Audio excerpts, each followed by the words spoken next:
just you got to go with it and see day by day and watch them build brick by brick. And however, we can support them and continue to get the program in the right direction. Along those lines, just given the roster turnover that you've had, how do you kind of go about building that culture? What are you looking for the Jazz DNA, as you guys called it before, to continue to come through in this new era? Sure. I think at first it starts with hard work and discipline. I think it's a clean slate for every player here, with a new coaching staff, so that every day they come in here, they get to determine, what this place looks like, feels like. The people in that gym, whether it be support staff, health performance, coaches, players, front office, we're all trying to row the boat in the same direction. And I'm just really excited for those guys it's almost like the first day of school again. Got the rookies with backpacks and getting their pictures taken, and really excited to get started with practice tomorrow. What's the buy-in from Mike and Jordan and some of the guys who were back from last year? Those are the guys that you guys obviously have gotten to know very well over the last few years. Their character, their leadership, it's the same. They're Utah Jazz men, and they love being here, and we're excited to have them and help them lead this now younger group, teach them about what it means to be a Utah Jazz man, what it means to represent this city, this state, and the organization. And there's been nothing but total buy-in from those guys. With the player acquisitions during the offseason, were there any specific things that these specific players together that you looked at in terms of commonalities in terms of like characteristics, skills, etc.? I think as Danny mentioned last week, good players is what we were looking for. But I think, a group of these guys that need some opportunity and a new opportunity to grow and be in a new system. Also opportunity for guys to take another step, but they're all in a range relatively early in their careers outside of the veterans that have a chance to, grow with us together. What do you expect from some of the ultra younger guys, Osai Abadi, Walker Kessler, guys who are not only in their first year of this particular program, but in their first years in the league? So, Tony, you've been around a while, so rookies, their first year, just learning it, everything's new. It takes some adjustment, new coaching staff, new way of playing. The NBA is completely different than college. What I do know about those two is they worked extremely hard this summer, and then they're going to get some experience and reps, and I think they'll be able to build from that, and the coaches will help get them better. As far as expectations, I don't want to set any for, we're going to all do this together and see what happens. Do you have any takeaways from watching those games? Yeah, I think, one, there's really, really good participation. The energy in the gym is palpable. The guys like playing with each other. They get along very, very easily. It's competitive. So I think that energy will translate into training camp, and Will and his staff will be able to harness that, and it'll be a good start. How does it compare from the last couple of years' teams? Obviously, the ceiling's not as high for this roster, but you talk about the energy being high. How does that compare from the last couple of years? I think everything's new. So rather than everything being much more familiar, like the people that are in the gym, the people that you're playing with, that you're training with, working out against, it's all kind of new, and they're all excited to kind of experience have these first time experiences together, which I've been very pleased with. What did you learn about Will when hiring him and seeing him for the rest of the rotation? No surprises. He's a man of high character, knows what he wants. He's focused on the Utah Jazz as a whole. He's not focused on being, this is my first year as a head coach. He's focused on how can he help this program achieve what we all want to achieve, which is to contend for a championship. So everything has been about the group. What's best for the group, what's best for the organization, what's best for the team, not what's best for him. He's been amazingly consistent in that, something that we all felt was a huge part of his interview process and who he is as a person. So I've had a great time coming into work every day and working with him to get everything set for his first day of training camp tomorrow. What are some of the ways you've seen him kind of start to set that tone and that culture from now building up to whatever this can become down the road? So when I describe him as selfless, I think that it doesn't only mean that you're not about yourself, but that you're giving of your time. So both in group settings and individual, he's spent an inordinate amount of time of getting to know every single person in that building. Everybody that's going to help him build a program. And starting that with personal relationships, getting to know who these people are and what they do and how he can support them. And that includes the players. Lots of one-on-ones, lots of dinners, lots of just small interactions to know who you're working with before you start the work, which starts tomorrow. I don't know if you talked to you specifically about Taylor Horton Tucker since that trade. What can you tell us about him? So Talen's excited to have Talen. He's been here during the OTAs period to come in and play and work out. So just another young guy that, obviously we have a lot of experience at some guard positions and some young guys behind them too. As Coach has said, I don't want to speak for him, but it's kind of a clean slate for everyone. Some of the guys that have come in that have had 2 or 3 years of experience at other teams, this is a new situation, a new chance to, maybe do some things that you weren't able to do before, or that you've grown and learned from those experiences that you can apply, and that's what training camp's for. So that clean slate, as Will has said, the players are going to tell us who to play. And so I really appreciate them being ready. I expect them to be ready for training camp, and I think the OTA period that open gym period's really helped them get used to being here. I know you can't comment on the trade or one of the trades, but can you kind of elucidate the philosophy that will kind of guide your moves this season and the way that you're looking at this season? Yeah, I think it's pretty simple, is that you want to give the program a chance to grow. And what you do by you doing that is you learn how to win.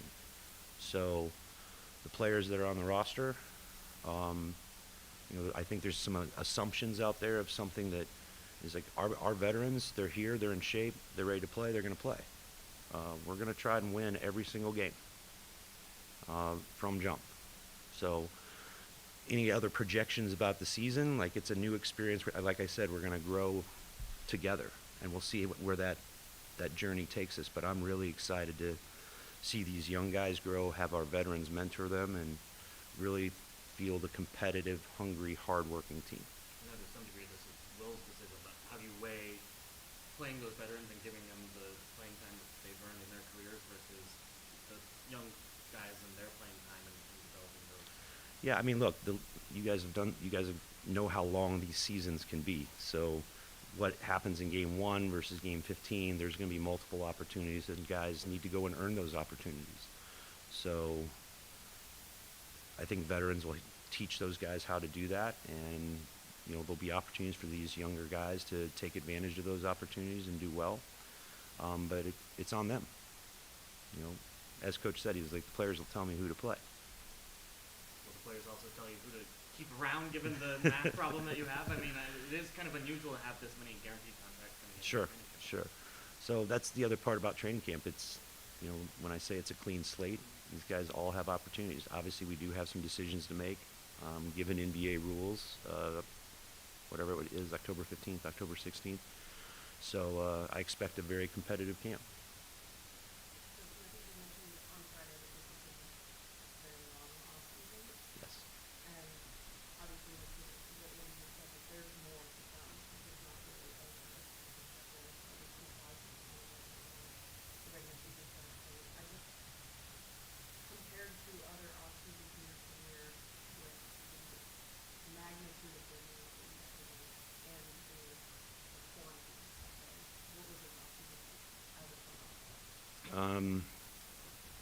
Danny and I spoke about this about 2 or 3 weeks ago.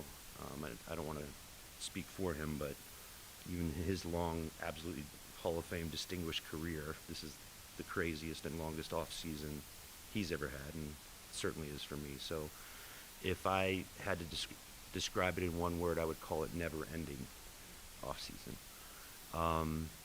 Look, I think it's one. Is it one or two? Never ending? Hyphenated. Hyphen. So, yeah. There you go. I think, look, it's part of our jobs in the front office and facing, to help the organization. I don't try to speculate on whether there's going to be more moves or less moves. Like, you do what you need to do for the betterment of the organization, and sometimes that means, making big trades like we did this offseason because we needed to pivot and start a new era here. And some of those is not making any moves because you want to give time for people to grow and learn and the stability of it. And I've experienced both of those in my career. So, hate to keep referring back to one quote, but I'm really excited every day to come in and see what type of team this is and that we grow. And then based on what we need, what we want, what we're trying to grow for the future, then obviously you've seen it's an organization that's not afraid to make change. When you look at this roster, it seems like in your chapter, it's kind of, rotation guys and then young segments for this part of the time. Do you look at rosters in segments? I don't know if I'd call it segments. I kind of look at it just, look, you're trying to support coach in what their philosophy is and what it takes to go win a game. Obviously there's lots of different coaches out there that have had great success. I think for Will, again, the players are going to determine who plays, and he's very competitive. We're going to have a very competitive and hardworking group. So whoever that group of players, once we break training camp or the preseason, that he feels is going to give us the best chance to win, then that's what he'll do. I can't ever say that won't change. So maybe that's what you're referring to, that there's a lot more, let's just say, competition on the roster this year at varying levels. So we'll see how that plays out, and that could continue to evolve during the season.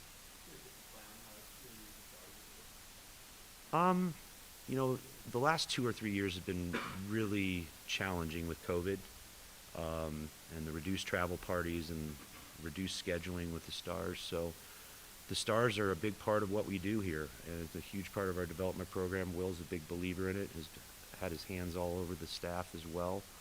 The Star staff will be in camp and continue to help and develop our guys. So I think there's some great targeted opportunities for players to get reps for our 2 ways to go back and forth. And it's just a huge asset, the fact that it's here in Salt Lake City as well. Thanks, guys.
How's your summer been?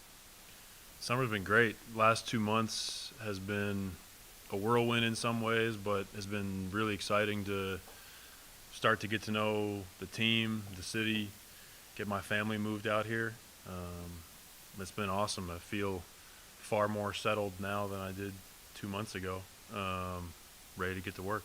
You came, you've been whatever, 16 guys in the roster. There's 13 new faces since you joined. Right.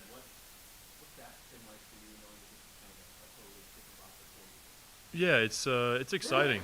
Our staff is ready to go tomorrow. I think now we know who we have, and this is the 49th team in Jazz history, and that's our focus, Team 49. So we've been meeting a ton as a staff to get ready for practice tomorrow and get ready for training camp. I would say we're all really, really excited about this group and ready to get to work with them.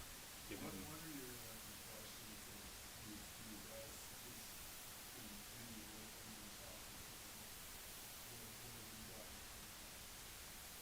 They're really excited. They're a really energetic group. I would say there's a collective toughness. We have a lot of guys that have a chip on their shoulder, and I think that's really powerful to have guys that are competitive and feel like they have something to prove. along those lines, just given that there's so many guys who haven't played together before, that it's a relatively young team, how do you, as coach, go about trying to develop a culture and identity out of that?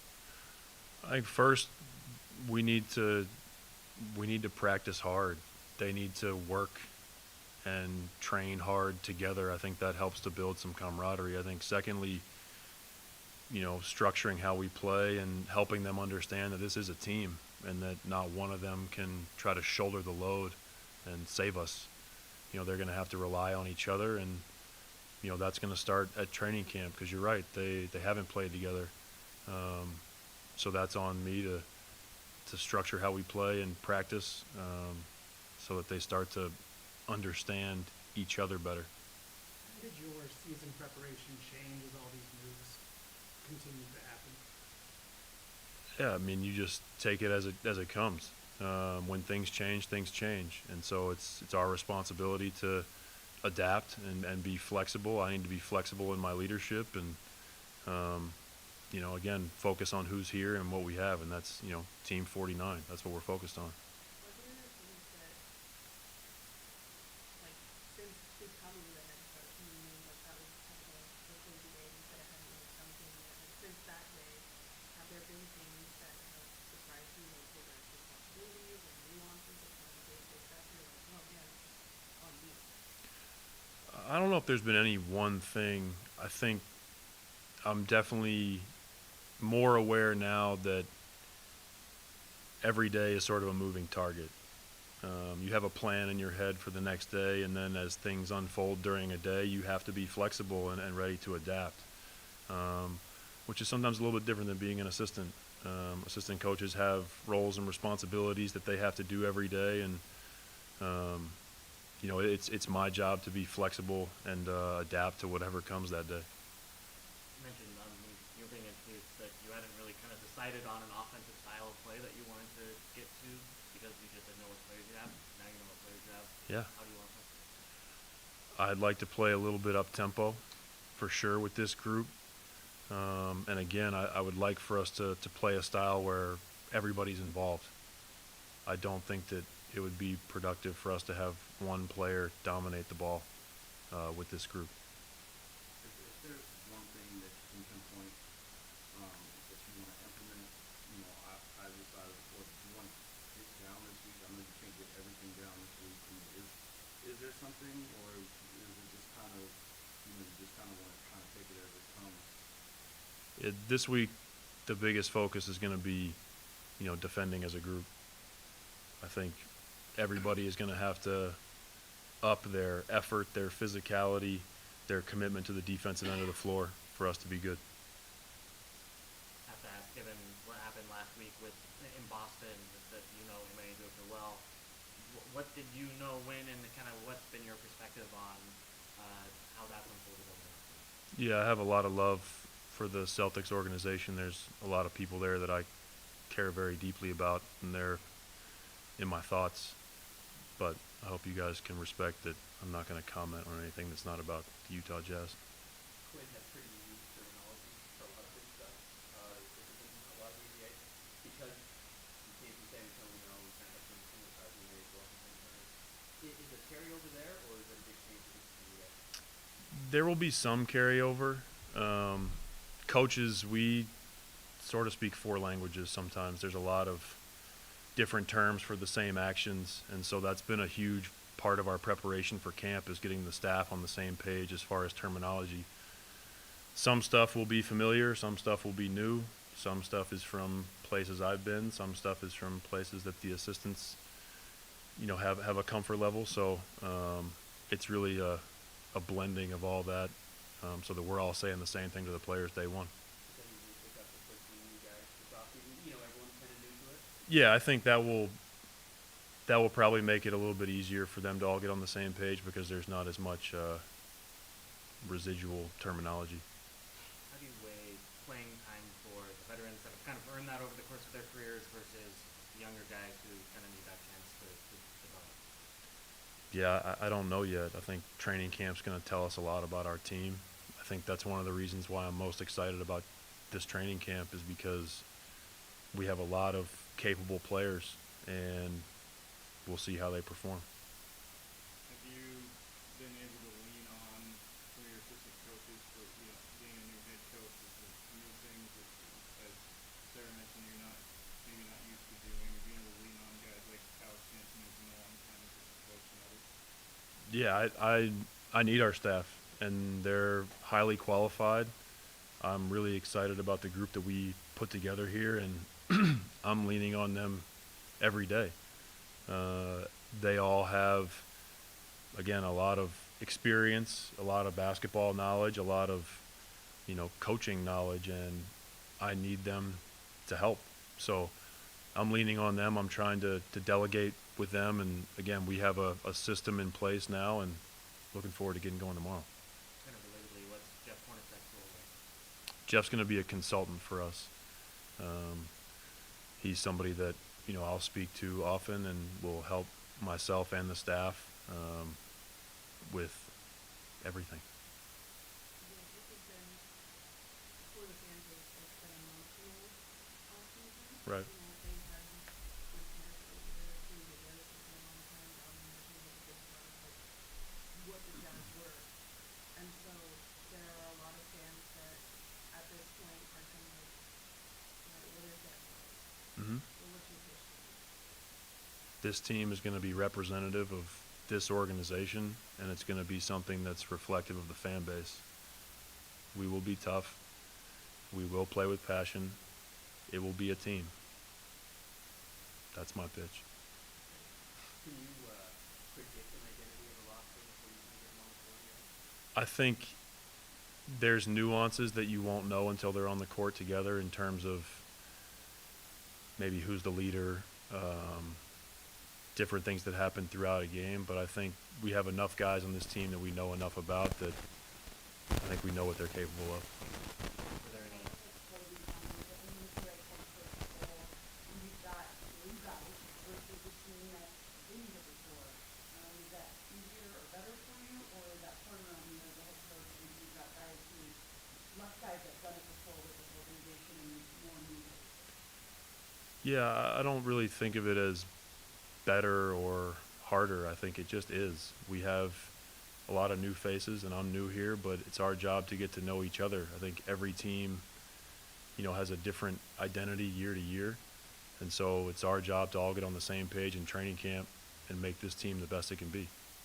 One more on that. A lot of talk about the Utah Jazz this offseason, headlines after headlines. How do you block out the headlines, or how do you just stay focused to continue to do what you guys are doing as a team versus hearing what everyone else is saying? Yeah, blocking it out's actually the easiest part. I just don't have Twitter or Instagram or anything on my phone. And I think, it's our responsibility to focus on what we have right now. We're focused on Team 49. We're focused on this season. Everybody else's opinions don't really matter very much to us. The people that are in the room with us, the people that are on the court working with us every day, those are the opinions that we care about. What do you measure success? How do we measure success? Yeah, wins or losses, or is that something else? No, I think we need to maximize our team every day. I'm never going to put a ceiling on a group before we've played a game. So I think the first thing we need to do is just get to work, get to know this team, have them get to know each other better, and go from there. Were there any individual players that stood out to you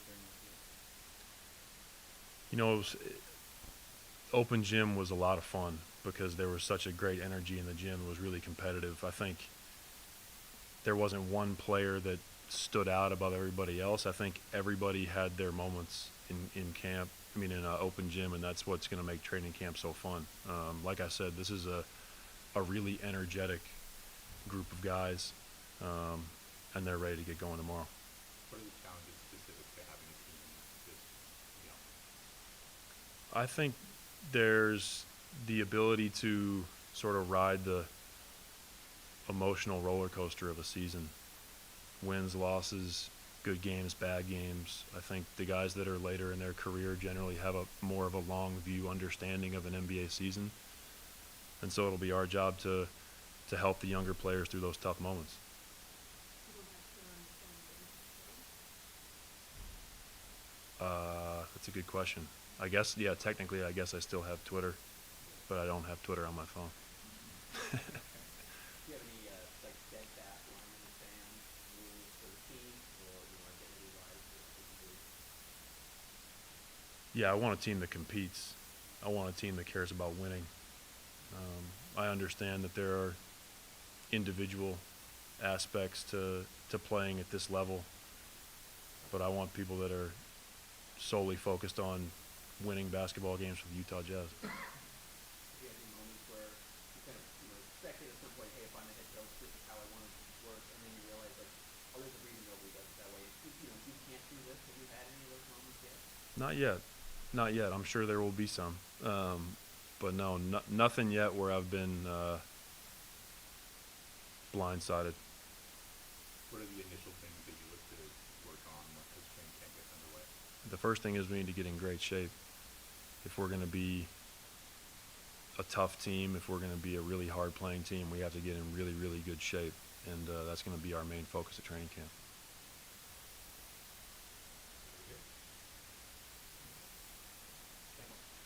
Appreciate y'all.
made coming to the Jazz appealing for you?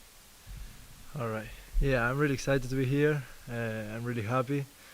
I can't wait to start the training camp tomorrow. I was working all the summer to get better, and I'm really happy that the Jazz trust me. So I will get back the confidence they gave me. How did you and the Jazz kind of connect? How did this all come together? Can you repeat, please? How did you sign the contract? How did you guys get in contact with each other? Oh, after trade. So we got a contact. Yeah, after trade it was the summer league time. So I just asked them to play, and then we started to be in contact during all the summer. And finally here after a long summer, I can be here. And like I said to him, I can't wait to start tomorrow the training camp. Did you always want to play in the NBA, or was this kind of a dream that it's only come about in the last? No, my dream always was to play in the NBA. So I'm really happy to be here, but I want to stay here, like I say. So I gotta be. I mean, I work all the summer to be better and to be here in the league, to stay here for more years. What do you know about Salt Lake City, and what do you know about Utah? I don't know a lot. I like what I see. I like the views. I like the mountains, and I went around. It's pretty nice. I mean, I really like the how quiet this is, and I like this. So it's pretty good. Can you give us the history of your basketball career? Kind of how you got here, where you started, and So I started at home when I was 10, and then when I was 16, I jumped into Bahia Basket in Bahia Blanca. Is a team from Argentina in the first division. Pepe Sanchez called me to play there, and I started like a professional right there. Then I was I think 6 months there, and then Barcelona called me to get there, and I was 3 years in Barcelona, 3 years and a half, and then I get drafted for Knicks, and then they trade me to Minnesota. I played 1 year there, and then they trade me to the Jazz. How much time did you spend in Salt Lake this summer? Oh, this summer that's my second week. Yeah. So after the summer league, I had national team. So I jumped into I had to practice with them. I went to Argentina to practice with the national team, and we played the America Cup tournament where we won. So, and then I just came here after the tournament. Did you get any break at all? No. I mean, during the summer, the last season I didn't play too much, so I just want to practice all the summer. Just took 15 days, the first 15 days, and then I started to work out during all the summer. Yeah, and I didn't took a break. How do you feel you've developed since summer league over the last couple of months? No, I feel much better about everything. I think with the national team I took confidence, and I took rhythm, and when I took rhythm, I feel nice. So I just, like I said, I work a lot in my shot, I work in the skills, and I work in everything. So I feel much better and much confidence. Oh, he's nice. I love his energy. I love how he is. So yeah, I can't wait to be coached by him, because also he's new, and like you wanna work for him. So I'm really excited. I'm really excited to start tomorrow with him and be coached by him. What have you gotten to know about some of the new teammates who you haven't played with before? Oh, I just knowing each other. I'm just knowing everybody, but everybody's nice. It's a nice atmosphere. Like I said, the energy in the gym is nice. When you wake up, you want to go to work because it's a nice atmosphere. Everybody young, everybody work hard.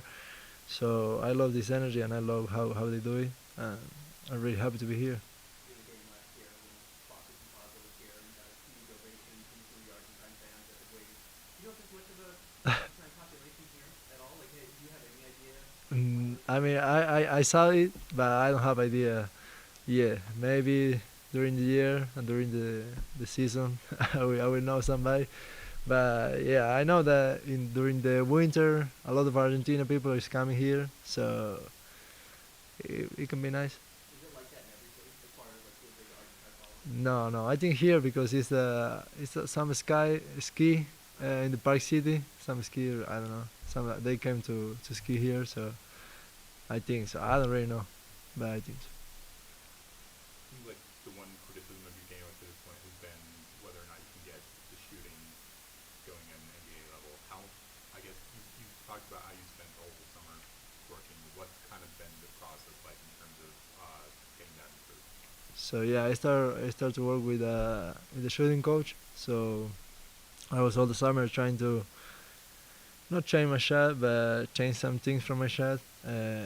Because here in the NBA the line is far away, so sometimes I don't use the legs and I gotta use it more. So I'm trying to figure it out. I just figured out how to do it, and now I feel much confident. I went to the national team, and in the national team I feel good. So now I wanna start here tomorrow, and I mean I was practicing the last week here, and I feel nice also with the shot. So I wanna start to play and see how it works. All right, thank you. I'm sorry for my English.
It was very frustrating at times. I would say the toughest part is being away from the team and being away from everybody and being away from the game pretty much. But just me being able to be back, the coaches, everybody here has been supporting me, and glad that I am back and back to 100%. So I'm excited for this season and excited to get out there with my teammates and get this thing rolling. What are the challenges of having a team like this where a lot of the guys have never played together, it's a pretty young team, it's the first time head coach? What do you kind of like look to in terms of like trying to establish an identity or a culture for the team? I would say just pretty much start doing things together. At the end of the day, if we build that camaraderie off the court, it's gonna roll over on the court. So doing things together, whether it's going hiking or going bowling, going to movies together, it's just different things like that that we have to start off the court that it will help us on the court. So us building that camaraderie, it's gonna get there. It's gonna be some good times. It's gonna be some bad times, but as long as we stay together and don't split, then we'll be fine. What about your game and your skills? Good, well, not well. I'm excited. I'm definitely excited to see, just because I know during pickup and stuff, just pretty much just making sure that everybody's good. I know I can score the ball, but also just making sure that I can get my teammates involved as well and make sure that they're getting the same treatment as I would. So I know that I'm gonna be out there making plays for everybody, but also making plays for myself and just doing whatever the team needs. And I'm excited. That's it. What do you like about Coach Hardy? His energy. I would say his energy and just how much he believes in all of us. He has a chip on his shoulder as well. It being his first year, so we're gonna go in and play pretty hard for him. And each and every night, when you have a coach that's willing to fight for you, you're gonna fight for him. So. You've had a lot of different coaches in your Mhm. season through anyway. Like Yeah. what did you kind of notice about what kind of coaching style works well with you? I would say pretty much just someone that's going to hold me accountable, someone that's going to yell at me when it's time, but someone that's also going to lift me up and build me up. At the end of the day, it's like you want to have that relationship with the coach. If you have that relationship, then you're going to go out there again to sacrifice any and everything for him as well as the team. So. Was watching just the games you were able to play last season, and there were times where you showed off some impressive kind of pick and roll reads and some passes. How do you kind of develop that and build upon those to kind of get it consistently where you're making it? Just pretty much just watching a lot of film, just continue to breaking down film, continue to learn. I know Mike, he's been helping me a whole lot, and you can see he's been playing for a long time, 16th season I believe this year. So you can just tell how he just continued to progress and continue to get better, and that's where I want to be. So just pretty much just learn after him and him being able to show me the ropes, the little things, and not always have to use athleticism or speed, but also just use the mental. So. There's a lot of uncertainty with the roster right now. There's Right. going to be more changes according to Hmm. the nature of Yeah. where these guys are. Is it difficult kind of going into something like you don't know where things are going to go? Not at all, because each and every day you come in and you work hard for your brother next to you. You don't work hard just because he might be here, might not. At the end of the day, you're going to sacrifice for him just like he'll sacrifice for you. And that's how we look at it as professionals, and that's how we look at it in the locker room. Has there been any guys during OTAs that have surprised you? I would say just everybody's just pretty much competing. At the end of the day, we all like to compete, but when everybody's competing and pushing each other and trying to get the best out of one another, then that's when we're at our best. And I feel like we're not going to push ourselves harder than the next team. So. Obviously, you haven't been around, haven't had too much chance to play with these guys yet, but has any aspect of anyone's game kind of surprised you or caught you off guard maybe? I would say I pretty much knew pretty much everybody, and I would say part of the game, but I would say just how fun they are to be around, how much good guys we have in the team and around the organization, whether it's front office or even the cooks, like everybody, down to everybody who's helping us get to where we need to be. So. Jordan Clarkson came from Cleveland to Utah too. Mhm. Can you talk with him about what that transition was like for him, knowing both cities? Yeah, with JC's gonna adapt any and everywhere, as y'all know. So just now it's just like me, Larry, and we're trying to figure it out together. Just because we all came over at the same time, and also leaning on Jordan for good areas to stay, good food, good places to go, and do things. So stuff like that. You talked about learning or getting pointers from Mike. What Hmm. is that? I mean, how much? Not how much. What have those scenarios been like? Has it been like just going to the side to the gym, or Hmm. has it been good approaching you? What is it like? I would say just us working out before practice together, us also watching plays develop, us talking to each other in the middle of like runs, just different things like that, where it may not be a minute conversation. It might be 30 seconds, it might be 15 seconds, but what he's telling me is going to be able to stick with me for a while. What's kind of your process of getting better, like, or developing skill? My process of getting better is I have to see it. If I'm able to see it, then I'm able to go out and do it. So a lot of film, but a lot of teaching as well, and a lot of walkthrough and different scenarios as well. So. When you talk about seeing it, does that mean things you do wrong also? Absolutely, absolutely. I feel like you have to learn from your mistakes to go forward. Sometimes you can't just look at all the good because there's no room for improvement. So. Coach Hardy said he would like for this team to play offensively, to be up tempo, and for there to be a lot of ball sharing. How difficult is that to kind of get everyone together on the same page, just given those things that we talked about? You know, a lot of new guys, a lot of young guys, a lot of guys who are maybe not don't have a reputation as being like the best passers to this point in their career. I would say just as a team, I feel like we all have a chip on our shoulder, and we all want to win. We see what everybody's saying about us, but we want to go out here and prove people wrong, but also show ourselves that we can do it. So that's how I would say. What's it like playing heading into this season with, kind of piggybacking off of what you said, where there's not a lot of expectation Mhm. with you guys as a group? I would say just going to be able to surprise people, come out, play hard, and be the hardest working team on the court every night. So when it comes like that, we all see it. And when you see things like that, it also makes you more aware. So when you're more aware, then it makes you want to go out there and do what you can. In your opinion, in your opinion as a player, what are the pros and cons to playing with a team of guys that, don't know each other that well yet? Maybe there's that freshness, or is there a con to it where, these guys haven't been here before together? What are the pros and cons? I would say it's both. Honestly, I would say a lot of pros would be just pretty much is learning new people, because at the end of the day, you building these relationships that are going to last a lifetime. But also the con on the other side is you might make a extra pass when you should have shot it, and you're trying to, or make a bad play because you're trying to be unselfish. So it's different things like that you have to pretty much weigh. Because at the end of the day, when new guys come together, it's a lot of ball sharing, it's a lot of missed shots, but just because we all want to make sure everybody is in the flow of the game. So. And what excites you about this group of guys? I would say we're young, we're going to be able to run, and everybody here is ready to work.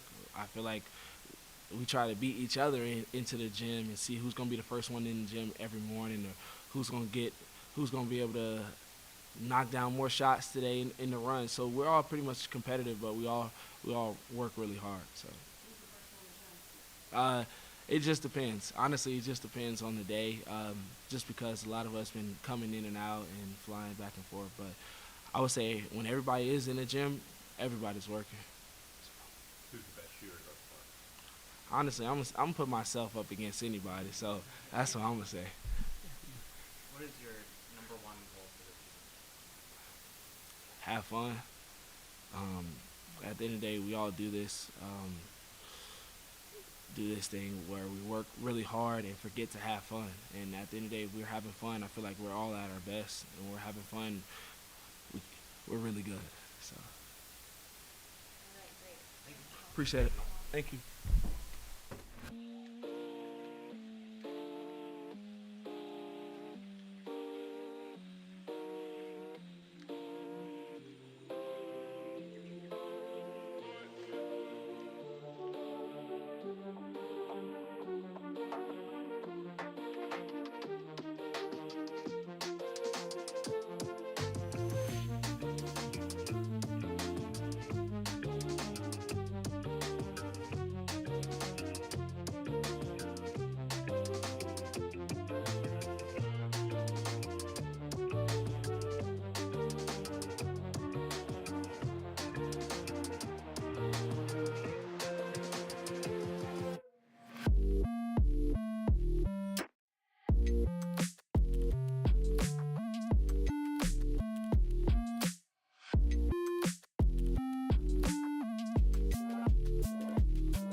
I've been here like a week. It's been great. I love, obviously I've been here just with playing against the Jazz for, my whole career, and I've always enjoyed it, but it's always in and out. So I was able to go to Park City one afternoon. It's beautiful out here, so I'm enjoying it so far. What do you like about the opportunity that this team has? It's a good opportunity just to show, for one, that I'm healthy. That's been the biggest thing for my career. I've had 8 surgeries in 9 years, so I've just had some unfortunate luck. But I'm healthy right now, and so I just want to show in training camp that I'm healthy, and hopefully give back to this the younger group. We got a younger group, especially in that group of bigs, Walker and some of them.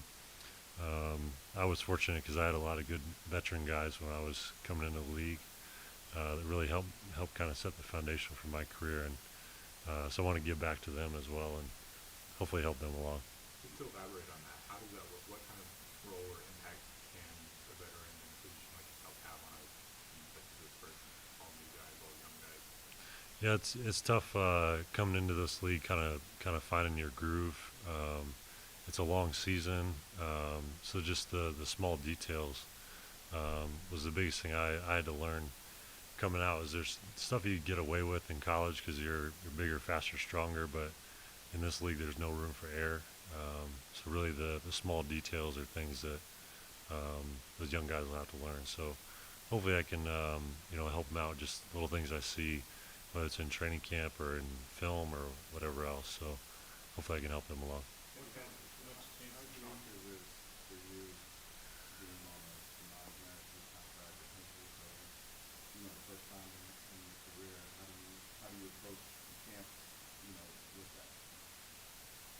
Yeah, it's different, but I mean that's I'm not gonna. You don't really worry about it or think about it once you're on the court. I'm still gonna play the same way. I know I've been hurt a lot in my career, but I'm still gonna dive for a loose ball, or like that's not gonna be on the back of my mind. I think maybe the only change maybe is a lot of times you come into training camp and there's kind of a build up towards the regular season and towards that. I think I've already started that build up because I know I need to play well and show well now I'm in training camp. So it's been a good summer of work, but especially in the past month or so I really cranked up workouts. I'm in good shape, so hopefully I can play well in training camp. How much chance have you had to talk with some of the young bigs you were talking about? You've been here for that long. So how much chance have you had to talk to them? What kind of things have you talked to them about? Yeah, a little bit. Just like I said, just being here in the past week, we just mostly just played some open gym.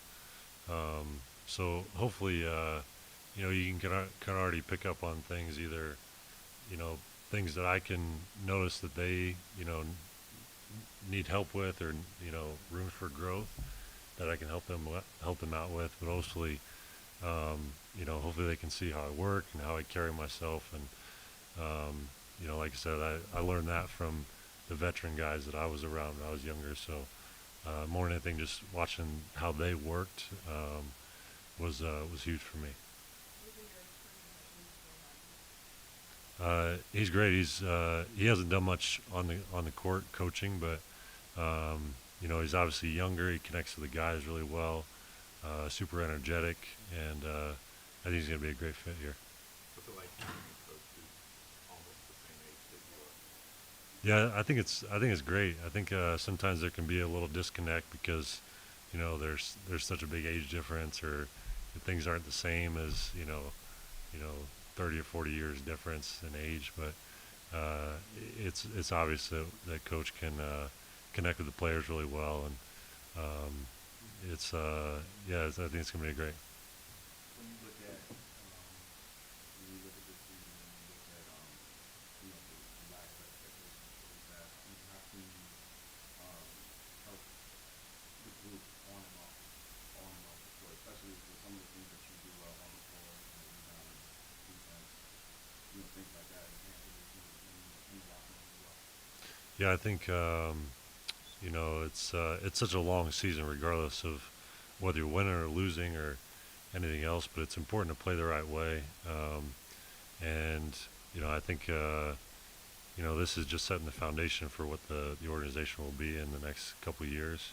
But it doesn't happen overnight. It happens through hard work, and it happens through playing the right way and having the right habits and all that. So really laying the foundation for that starts now. Obviously, you're ramped up for training camp. Do you have a plan B for the rest of the year if that, you get cut or something like that? We'll see what happens. We'll see what happens. Most important is that I'm healthy now. And I've had a couple surgeries earlier on this year and just bad luck stuff. So I'm just glad to be healthy now. And whether it's here or somewhere else, I'm just glad for the opportunity. And we'll see where it goes from here. Good. Thank you guys. Appreciate it. Thank you.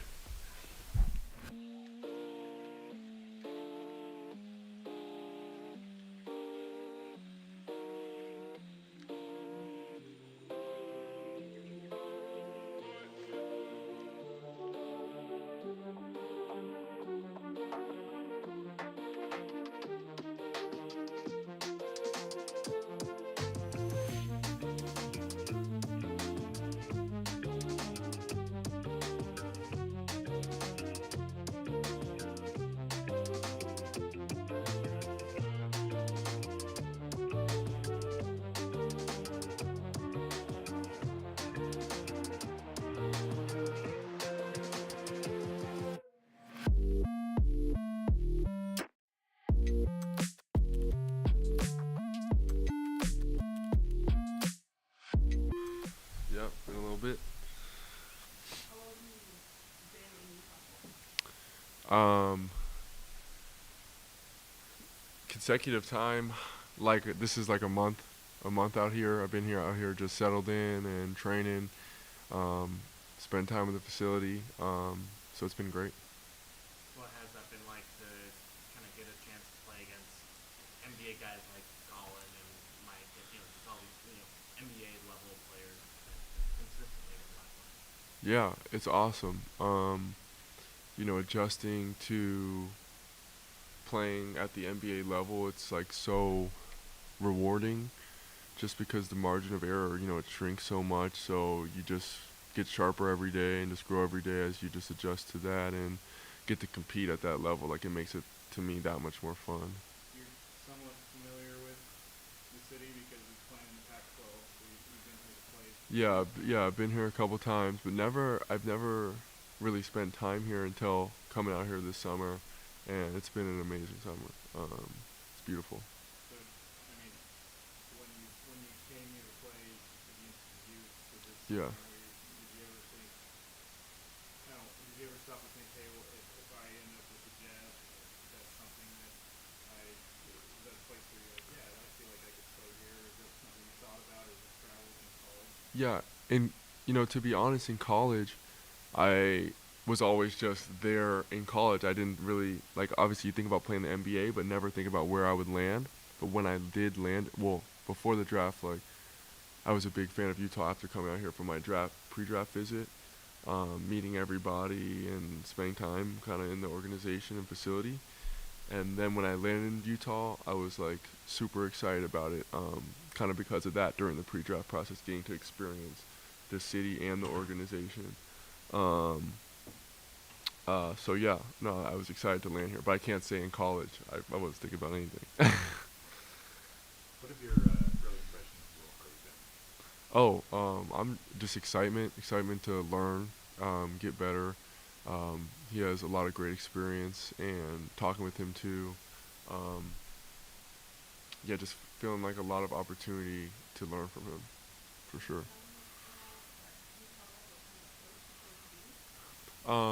Right now, most of our workouts and things have been run by the rest of the staff.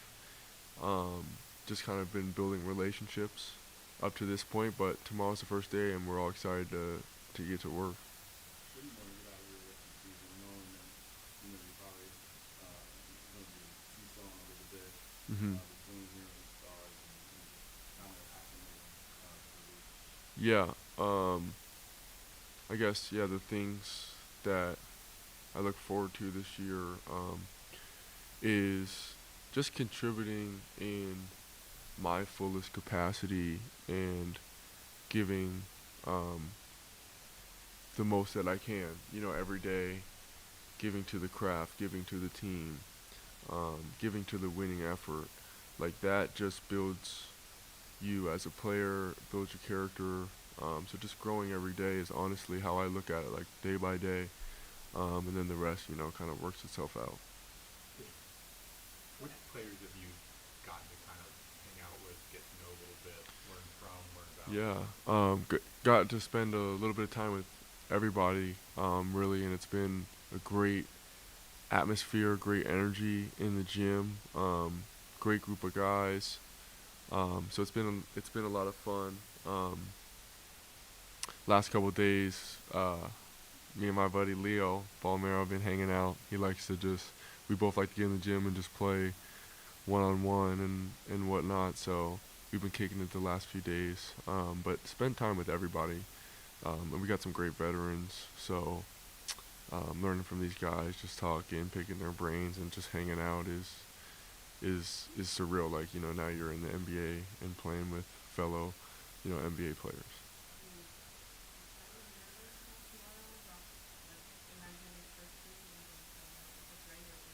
Uh-huh. Looking forward to it. You put in and deposit every day, so it's just another day to deposit. But the days do start getting a little more exciting now, but nothing but looking forward to it. Okay, cool. Thank you guys.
Yeah, a lot of bit more healthy.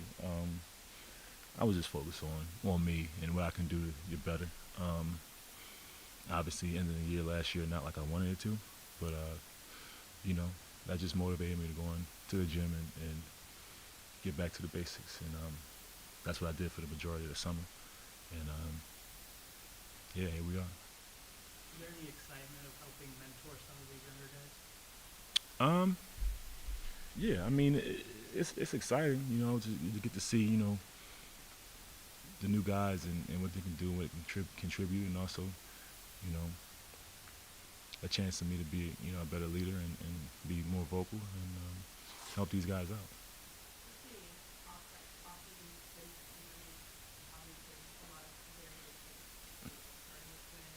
Yeah. That's funny. I didn't notice any of that, but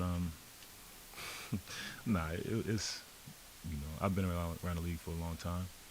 I haven't been around or a part of anything this drastic, but it was part of the league, man. And the summer is my individual time, is every individual's time to get better, and that's what I was focused on.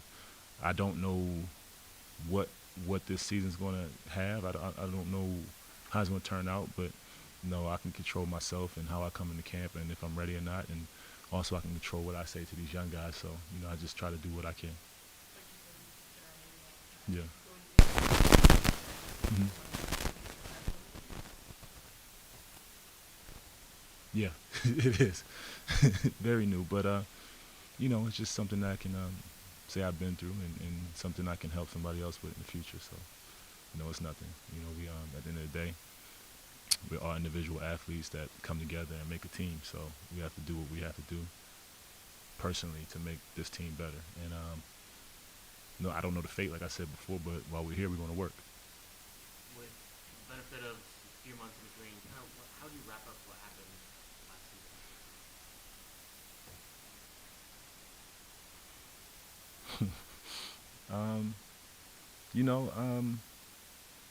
That all went into account for my summer personally. Me personally, it's not what I expected as far as my situation, but it's tough. That's what kind of spearheaded my summer and what made me want to go harder. At 17 years, I still have something to prove now, personally. Team-wise, we fell short. I think that's no secret. We fell short. We had an opportunity, we didn't take advantage of it for whatever reasons. But we're here now. I'm ready. I got something to prove, and I'm going to do that. What are the biggest challenges of being on a team like this, where there's a few veterans such as yourself, but mostly it's a lot of young guys, a lot of guys who've never played together before? Yeah. How do you kind of look to kind of establish any kind of team identity given all of that? Well, I mean, I think in the beginning you just gotta let guys figure it out and use your voice to try to guide them. But we're gonna, it's a young team, a young head coach who is a very good coach. But I think we're all learning. I'm learning how to be a better mentor. These kids are learning how to be pros. So I think this camp is going to be like, it's going to show a lot, as far as how we're going to approach this season.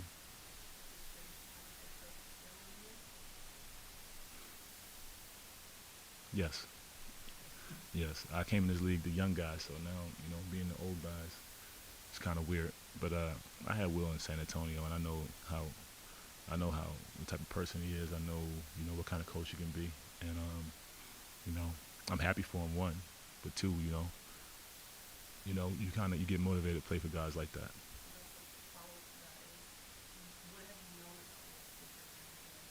Mm-hmm.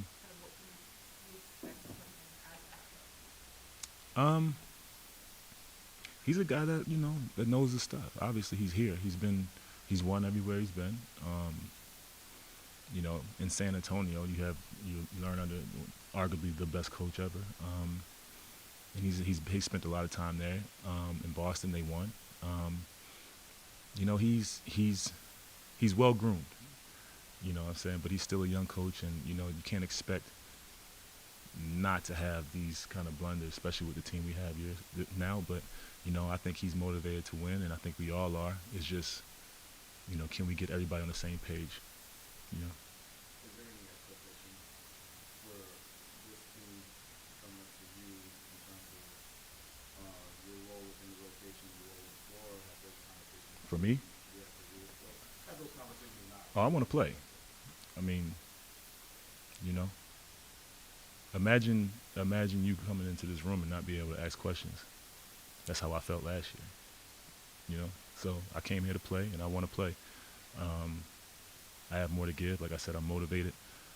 My expectation is for everybody to play hard for this team. Yeah, we're gonna have some bumps and bruises, but we're gonna play hard. We have to. It's the only way young kids can learn, really. By going out there, give it your all, and you figure it out. So we talked about Will, first year as a head coach. How much has he picked you and the other veterans' brains about how you actually coach? What kind of is he kind of leaned on you guys about as he approaches his first year as an NBA coach? Well, like I said, I've known him for a while, so I think he knows me pretty well. And he knows he can lean on me for whatever I think or whatever I know about the young guys, and I intend to do that because it's going to help the team. But he's been around. He's been around greats, so obviously the organization trusts him. I trust him. But yeah, he's ready. I've talked to him. He's ready. I noticed a new number on your jersey. It's an old number. Yeah, the Old number. number. New Old from number. last year. Yeah. That's something. Is that the number you won last year, but you went with 8 because it wasn't available, or is this something? Nah, I just need to change back. That's all. Good.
y'all summer?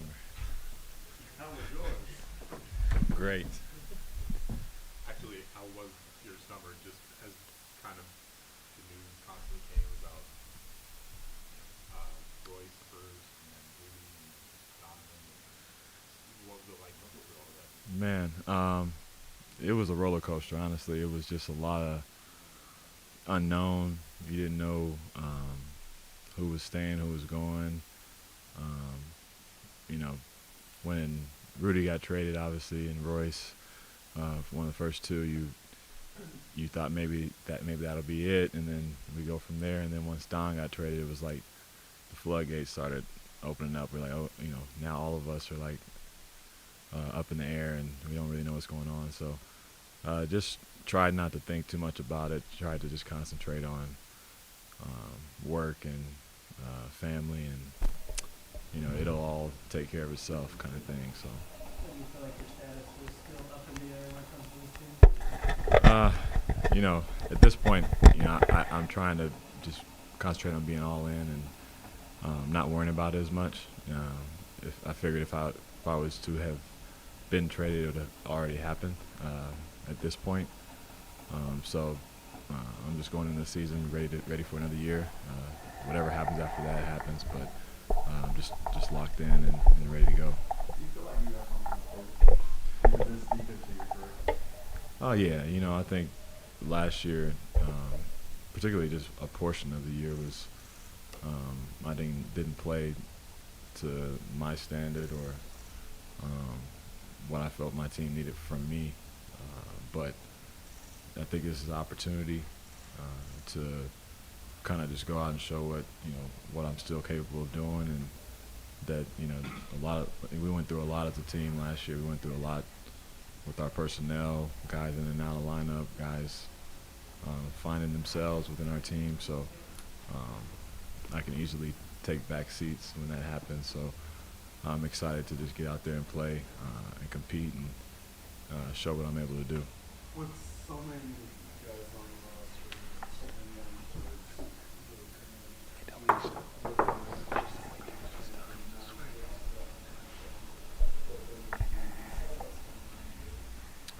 Oh well, yeah. I think regardless if we had one or two young guys or 10 young guys, I was going to do my best to help those guys as much as I can. Obviously, our team is shaped a lot differently this year, so I'll be kind of mentoring a lot of guys. I just want the best and the most out of each person. I want them to understand their ability and how high they can go in this league. And I'll just try to be that example and set that example every day. With a few months of hindsight now, you look back at how last season ended and the way it ended. Do you have any new kind of insight on what went wrong, how things went wrong, where things went wrong, what could have been different, if anything? Looking back at it, we just had to play better. A lot of things were things that we could change, whether that was individually guarding guys or making shots when we need them, or not turning the ball over in crucial situations. Like there were different reasons for different games why we lost, and it was no one person's fault. I think it was just a culmination of mistakes that we made, and lost to ultimately a really good team, really good players and a really good coach. So looking back at that, that's about what I saw. And going forward, it's just trying to improve on anything that I can improve on, because a lot of the guys that are here now were not here, part of those teams. So this will be a different year. Stetson Zanuck said that he, kind of been in contact with you guys, the veterans, you, JC, even Bogey before the trade, about kind of what to expect and kind of what's going on in trade negotiations and stuff like that. Have you heard that from Justin? Has there been that communication, and kind of what have you heard in those conversations? Yeah, we've had dialogue throughout the summer, even up until now.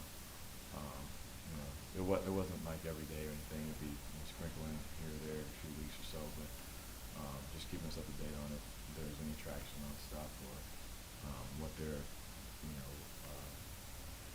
where they're headed as far as their agenda, like going out or starting over or whatever. And, so it's just been, for me, it's just been kind of just wait and see, you know. And, same time, try to be as present because I still love, Justin, Danny, all those guys, everybody here I love so much. So it's a unique relationship to have, guys you really do enjoy being around, guys you go golf with, and all that. But then the business side of it's still standing kind of in between of that. So it's been interesting, and they've been very, candid with everything.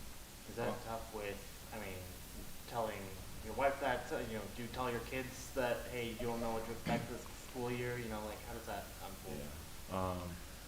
Yeah, it's tough. It's tough because, it is, for me at this stage in my life, it's, you have to, that's almost the biggest portion of it is, if I was 20 years old and didn't have a family, if I got traded, it wouldn't matter. I'm going by myself. And now I'm having, my kids are in school, they have friends, my wife has friends, and neighbors, and just people that they really do care about. And to have them pick up and move them around wouldn't be the ideal situation. So whether I go or don't go, I think they'll be here throughout the year and stay in school here because it's their happy place and kind of keep things grounded there.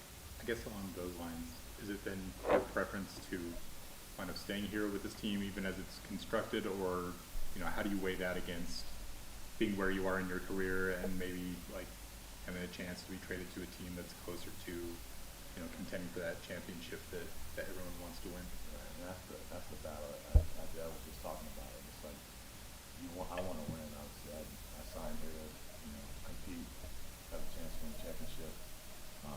But for my own career, do I want to sacrifice? Have my family uprooted, or from a situation they love to be around. So I really do weigh that heavily. But obviously, I'd love to compete. I'd love to win, whether that's here or anywhere else. And obviously, with the way our team is shaped now, with a bunch of younger guys and guys who are looking for opportunity, if it does, come up in the year sometime, I'm not shutting the door saying I'm here for life or anything like that. But I'm 10 toes in until they tell me I'm not, So just trying to, like I said, take it day by day and not think about it as much, and just worry about, what I can control on the court. Some of the young guys who've stopped by already, Colin Sexton and Johnny Duzang, have talked about picking your brain, and some of the veterans like Rudy Gay, JC, picking your guys' brain. What's that dialogue been like as you've watched them play in the open gyms and other things, and when they've asked you for insights, or maybe when you've just offered it without them asking? It's been cool, coming from a different situation in the last few years where you're one of the older guys, but there's a lot of older guys on the team, and they've been through just as much as you, so you don't really have to have the same conversation. So to talk to Colin, Johnny, Talon, everybody that's come up and asked questions or I've reached out to has been just another responsibility and another great one at that. Being able to help lead these guys, and like I said, I just want the best for all of them. And I've been in a similar situation with where Colin and all those guys are at, where you come into a situation at a young age, and the expectations are to just get better, continue to grind, continue to get better, and build a culture around competing. And it's an exciting time, for that, from that aspect. So I just want them to continue to believe that, and not get lost in wins and losses or playoffs or anything like that. Now that you've been in the league for as long as you have you noticed, like with some of the young guys maybe on this team or in past teams, that you can see like, whoa, they're starstruck, like they're with you or some of the other veterans, or they hide that pretty well? No, they're pretty good nowadays. I think they know how to handle themselves. They hide it good, and I don't think they should be starstruck at all, me at all. So I'm not too worried about it. What's it like having such a young coach? It's pretty cool. It's kind of unique. He talks to me about, like, he looks every time he says, he says he says he's young and I'm old, and we're the same age. So that's his joke to me every single day. So he wants me to continue to believe that I'm a young guy and all that, and it's pretty cool to just have that dynamic. You know, we're going through life at the same speed, and you know, he has kids and family just how I do, and you know, our bodies mature at the same stage. So it's both walk in and say our back hurts or something like that, and kind of laugh about it because we did nothing to hurt our back. You know, so it's pretty cool to have that kind of relationship with him. If you do wind up staying with this team, and you kind of alluded to this a little bit earlier, what are the kind of the challenges and the role that you can have in terms of shaping the future identity of a team that features so many new guys, so many guys who've never played together, so many guys who are, you know, in their first 2, 3, 4 years in the league? Well, I think it's the mindset and the culture that you want to establish. You know, starting so young, that it's about winning. It's about competing. It's about working. It's not an individual thing. You can't come in here with the mindset that it's about you and only you. You know, nobody gets anything at the end of the road if your whole team is successful. So allowing them to understand that at a younger age and becoming, you know, selfless will be a task of mine to try to, you know, rub that off on them, and whether it's verbally or just by example on the court or every day in the gym when I'm in there early or leaving late or whatever it may be.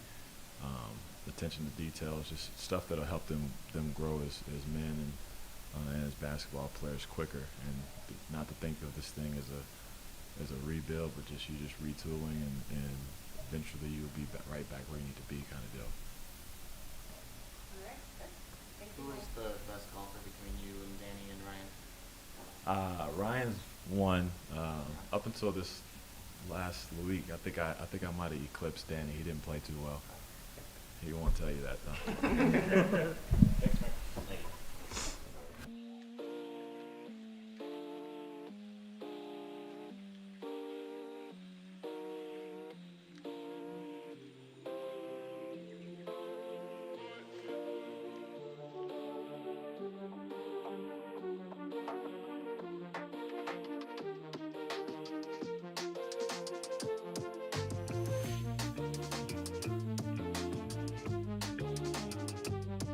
Thank you.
kind of a full circle question. You almost committed to the U, and which means you would have like played in Salt Lake City. So now, as a pro, you're going to be playing in Salt Lake City. What's that realization for you, or do you even think about that?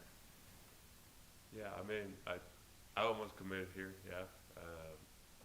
But just, I didn't really think of that when I got here now, but someone just reminded me, like, oh, it's kind of full circle moment, so it's going to be cool on that part, kind of experience this, since I've been here before on my visit. We kind of saw the city, and so, yeah, still trying to get used to it.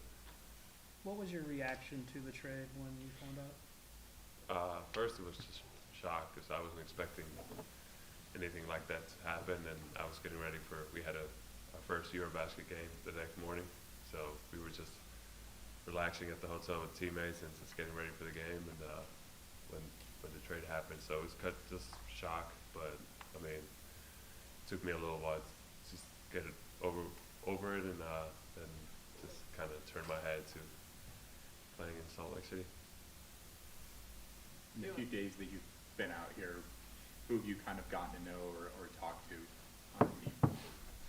I was able to go to the facility a couple times.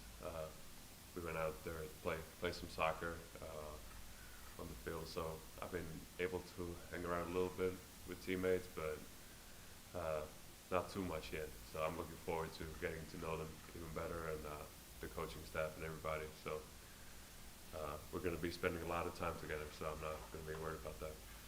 Obviously, your Eurobasket performance kind of had opened some eyes, I think, in terms of what you can do as a player. Kind of, do you feel that it did, and kind of what are you most proud of in terms of your performance in that tournament? Yeah, kind of showed myself that I can do multiple things on the floor on both ends, and so kind of build my confidence back up, and so I feel ready to go for the year. Just having that experience this summer, and especially just being in shape after playing all that competitive basketball. So, do you feel like this is an opportunity for you to kind of show what you can do now at the NBA level, and bring that, given kind of where the roster is, and kind of there will be kind of the opportunity to take those minutes and use them to the best potential possible? Yeah, that's how I feel like, and obviously it's going to be up to coach what's the way we're going to be playing, but like I said, I feel confident, and I think that I showed the way I can play basketball, and so I'm coming in confident knowing that I'm able to do that. So obviously it's just now learning the teammates and system and coaches, and play the game the right way. How different is Eurobasket versus the NBA? It's a little different. Obviously, some different rules, and I think the game is, like, obviously there's more talented, and there's a lot of physical guys in this league, but I think just the way you're allowed to play, there's, like, you're not going to get calls that easily, and so I think that's the biggest difference. Kind of now it's getting used to getting your hands back again, and but I mean, it was just great experience this summer to have one of the most competitive Eurobaskets in a long time. I feel like most NBA guys went back and played for their country, so it was a good experience with that. You were a lot more ball in hand in Eurobasket than you kind of have been in the NBA, especially with Cleveland last year. Do you think that, having the ball in your hands, being able to create, being able to do things off the dribble, do you think that can translate to this year? Yeah, like I said, I'm really confident that kind of built that up, and just I didn't surprise myself. Like, I knew I could do that stuff, but I think now it's time to try to bring it over here and keep that good momentum going. Does it help the transition in a trade when you come over with guys like Colin, Ochai? Yeah, I didn't get to meet Ochai actually in Cleveland. I was overseas, and even Colin, I played 8 games with him last year. But never mind, you don't know them. No, but like, it feels good to have somebody in the locker room that you know beforehand, and just kind of, even like Stanley Johnson, having that Arizona connection, kind of have some things to talk about. And obviously, I've met him on the campus before, and it's like a brotherhood with the guys that went to school there, and so just having that helps too. What role has Hano Metala had in terms of the development of your game and your career to this point? Yeah, a lot to do with that. I moved to Helsinki for my last 2 years of high school, and he was my coach. And obviously, we spent a lot of time together, kind of details, footwork. I mean, whatever you can think of. He taught me, and I was just me being 17, 18-year-old at the time, was trying to get better. And so I spent a lot of time with him, and now this summer as well, just him being our assistant coach. So know him really well, and so he's had a big impact on my game, obviously. Are you excited that you're finally playing in Salt Lake City? Yeah, like I said, it's kind of a full circle moment. Just as long as I get to get used to the altitude. Yeah, is Hano excited for you though to be Yeah, in his city? yeah, I asked him if he's gonna visit me now, and I mean he's been visiting me before, but I know he's gonna come here. Thank you. Thank you. Thank you.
welcome. What's going on? Everybody good? Yeah, you good? Good. What's your, just kind of in general, what's your summer been like? Whether emotional or like how the move has been and everything. It's been great. Just transitioning out here. Getting adjusted out here and getting to know the city, the team, the staff. It's been great so far. How long have you been in town for? I've been in and out for like the past month or so. So, like I said, just getting the feel for the team, for the area, for the city, and everything like that. So. What have your first impressions been of Coach Hardy? He's been real cool. I met him first at Summer League in Vegas, and we kind of just been keeping in touch since then. And he'll check on me, I'll check on him, and just not even so much just basketball. We've just been talking about just life, the transition, the moves, and stuff like that. So, yeah. What are your impressions of the team at this point? It's got to be kind of weird having this many guys who've never played together before, right? Like I said, it's an opportunity, for everybody. I think, anytime we got new staff, new coaches, new everything. So everybody's just getting to know each other, getting the feel for each other. And like I said, it's great. I think we're a hungry team, like we're a young team. And, we got a lot of guys that got a lot of stuff to prove, staff as well, everybody. So I think that just put an edge on us, edge on our shoulders. What's that like being, with a group where, not as many of you guys are established and you're looking to establish yourselves in the league, and what are some of the pros and the cons of that? The pros of that is just like being a hungry team. Like I said, everybody have that chip on their shoulder. They have that edge. They know what we're here for. So like I said, it just raises the level of competition. I feel like even playing pickup and scrimmages since I've been here, you get to see the level of competition. Everybody's, fighting for either a spot, a place in the league, or whatever the case may be.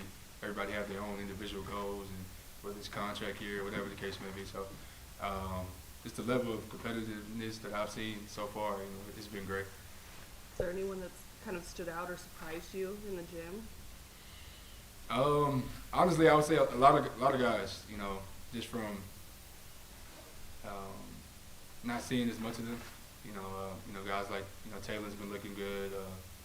Even Nikhil, Jared Butler. Obviously, Colin getting back into his groove. So it's been a lot of guys that even big fella Walk, he's been looking good as well. So I'm real pleased, the way we're looking right now. When you look at yourself individually, I know ideally, the goal for, almost every NBA player is to come back with something from the summer. What do you want to come back with? This summer I worked on a little bit of everything. Just coming back, more poised. Obviously, experience helps with that. This being my 5th year in the league, I feel like each year I've, just got better mentally, physically, pretty much every aspect of the game. So I would say, just from working on pretty much everything, finishing, shooting, ball handling, my goal this year was just to, come back the following year with, just better overall. Some of the runs that you played in this summer were really competitive. A lot of guys, a lot of really good guys. What were those like? And is that a platform for you to kind of work on some of the stuff, that you wanted to work on? Are you talking about here or just in general? No, just in general. Yeah. Being able to play NBA level talent in the summer, definitely took advantage of that. Just working on my game, both offensively and defensively. Being able to match up with those guys in the summertime, and just to keep me, on edge and on my toes, and being able to work on my game offensively against, some top talent in the NBA. I think it was super beneficial for me. What will make this season a success for you individually? Individually, obviously, want to have a full healthy season. So, that alone, would be a good successful season for me. But I don't know, like I said, just to get better than I did last year. Whether it's, being a better defender, being a better finisher, being more of a leader, on that defensive end, being more vocal. I think, that'll be very pivotal, especially with this team with a lot of younger guys. Just being a lot more vocal on that end and, leading by example, and really just coming out there with that edge and setting that tone. I was gonna ask, do you see yourself as the defensive leader of this team? I wouldn't say the leader, but I'll be one of those guys for sure. Just from being experienced and us being a young team, and me kind of knowing what it takes a little bit just from learning from guys like like I had Pat Bev last year and a couple other defensive guys, just knowing what it takes to set that tone and be that backbone of the defensive end, and really just sharing my knowledge with some of the younger, less experienced guys. Even though I'm still young myself, still learning, but just having that that backbone, that foundation. Last year, Rudy Gay was number 8. Obviously, you have it this year. Was there a story of how that happened, or he give that number up to you, or how did you end up in the work? Honestly, we had never spoke about it, I guess. When they asked me what number I wanted, I was just at number 8, and it was available at the time, so I just stayed with it. Is it difficult to, I guess, kind of come up with a cohesive defensive system on a team with this many young guys, this many guys who haven't ever really played together before? I wouldn't say it's difficult. Like I said, we're a young team. We're athletic. We're fast, and I think those are going to be some of the things we use to our advantage. And I think we're very versatile. We have a lot of guys that can play a lot of different positions and be a lot of different places on the floor. So I think we're going to use our versatility, our speed, our youth to our advantage. When it comes to the defensive end. Whether it's flying around and causing havoc and just being physical and being able to switch and play different positions. So I think that'll be our advantage. Obviously, this team doesn't have a lot of outsider expectations on it. How do you guys kind of react to that?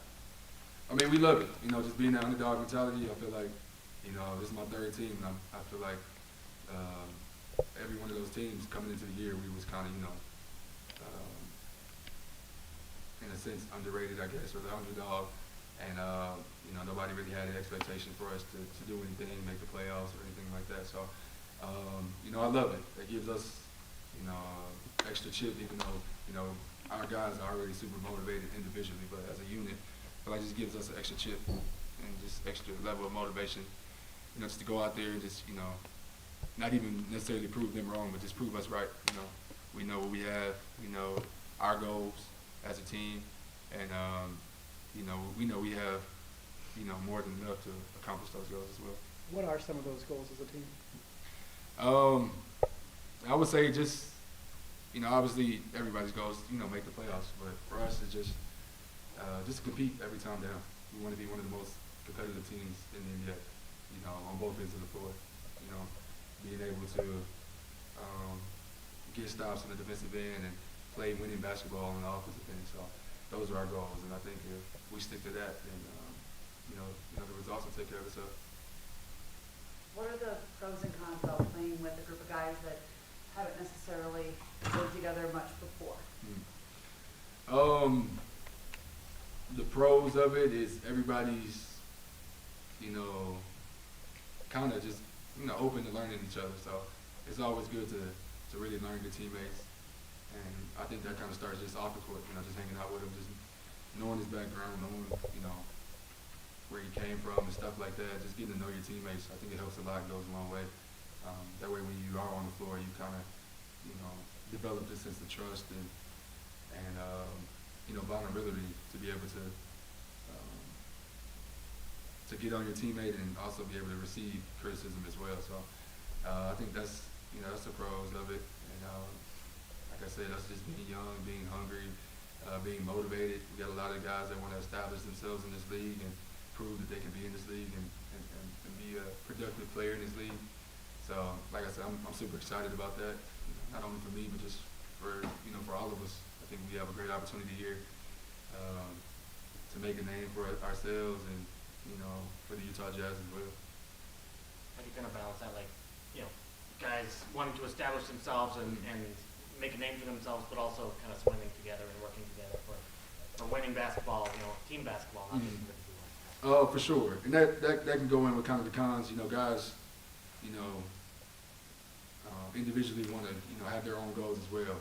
and they want to use this as an opportunity to, accomplish those individual goals. But I would say, being around this league, it's my 5th year, so I think, winning take care of everything.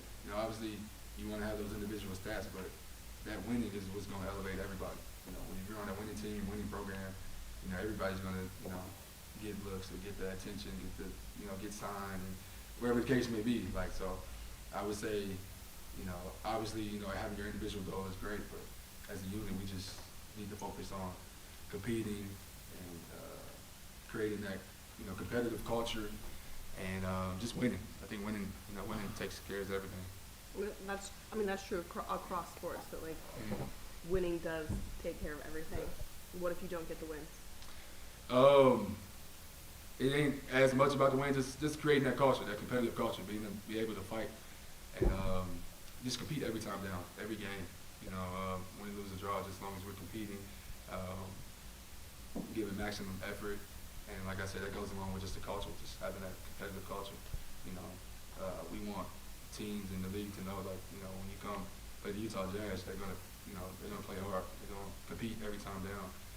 They're gonna be a physical team. They're gonna, we want to have that name. So that's the biggest thing right now, just creating that culture. And then, like I said, with the wins and everything else, success and everything else will come along with it.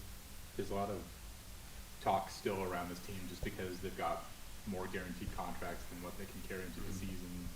They've still got some veteran guys, and there's discussion about who will be here, who won't. Have you been able to kind of get settled here, get used to the idea that, like, I'm definitely going to be here, even as, like, your name has come up in, like, some of these rumors about who's going to be here and who's not? For me, I just control what I can control. I'm here now, and as of today, I'm, part of the Utah Jazz, so that's all I'm focused on right now is,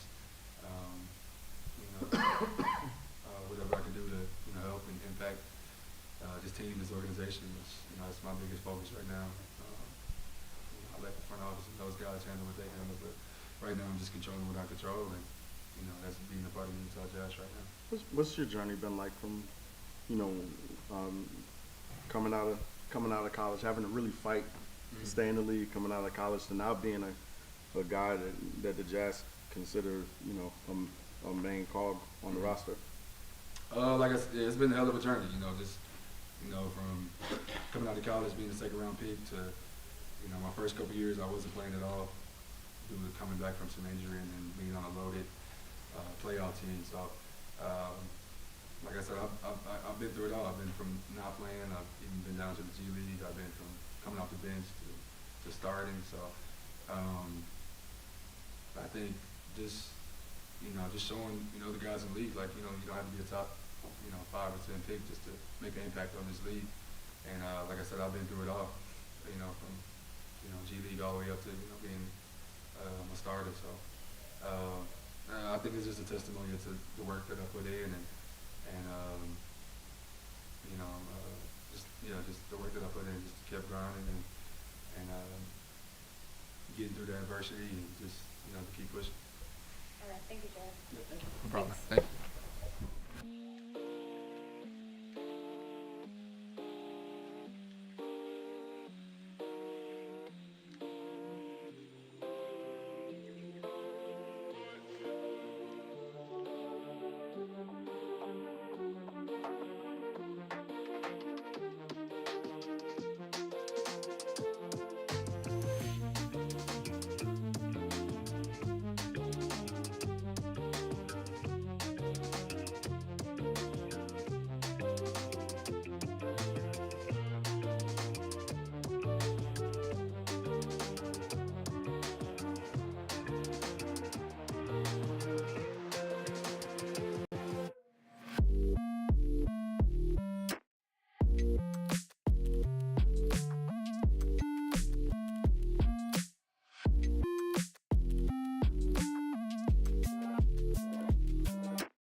Three-piece suit. You'll get the suit. All right. You get the suit. That's what I'm talking about. First home game.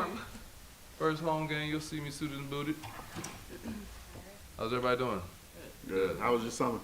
It was amazing, man. I had a great summer. I got out here in about August, right after Summer League, I believe. Before Summer League, I think. And I've been here ever since, training, getting used to this altitude. How has that been, acclimating to the altitude? I love it. I love killing myself and breathing hard because I know that when the game comes, I'll be good to go. And we go to sea level, I'll be fine. What'd you do specifically? I went up to the mountains, ran a couple, hikes and sprints up there, and sprinting on the court, basketball-wise, and just continue to do a lot of cardio, running up hills. You might see me on 1300 Street. Never know. Any favorite trails up in the mountains? No favorite trails. I just like going out there, running, and then go play golf right after. Not a bad day? Yeah, not a bad day at all. Have you been out golfing with Mike? Yeah, Ryan, Danny? Mike owes me money too, so let him know. So yeah, I play with Mike, I play with Will, I play with Jay-Z. I'm waiting for Danny Ainge to let me play, but he says he can't give me too much strokes. He said I can only give me 8 strokes, so I need a couple weeks before I go out there and play with him. So we'll probably play this season, during the season, sometime when we land or something like that. Now, when Mike was in here, he didn't tell us that he owed you money. It's because he didn't want to tell you. Because he's not supposed to tell you. He's supposed to be the better one. But I got him on the last 2 holes.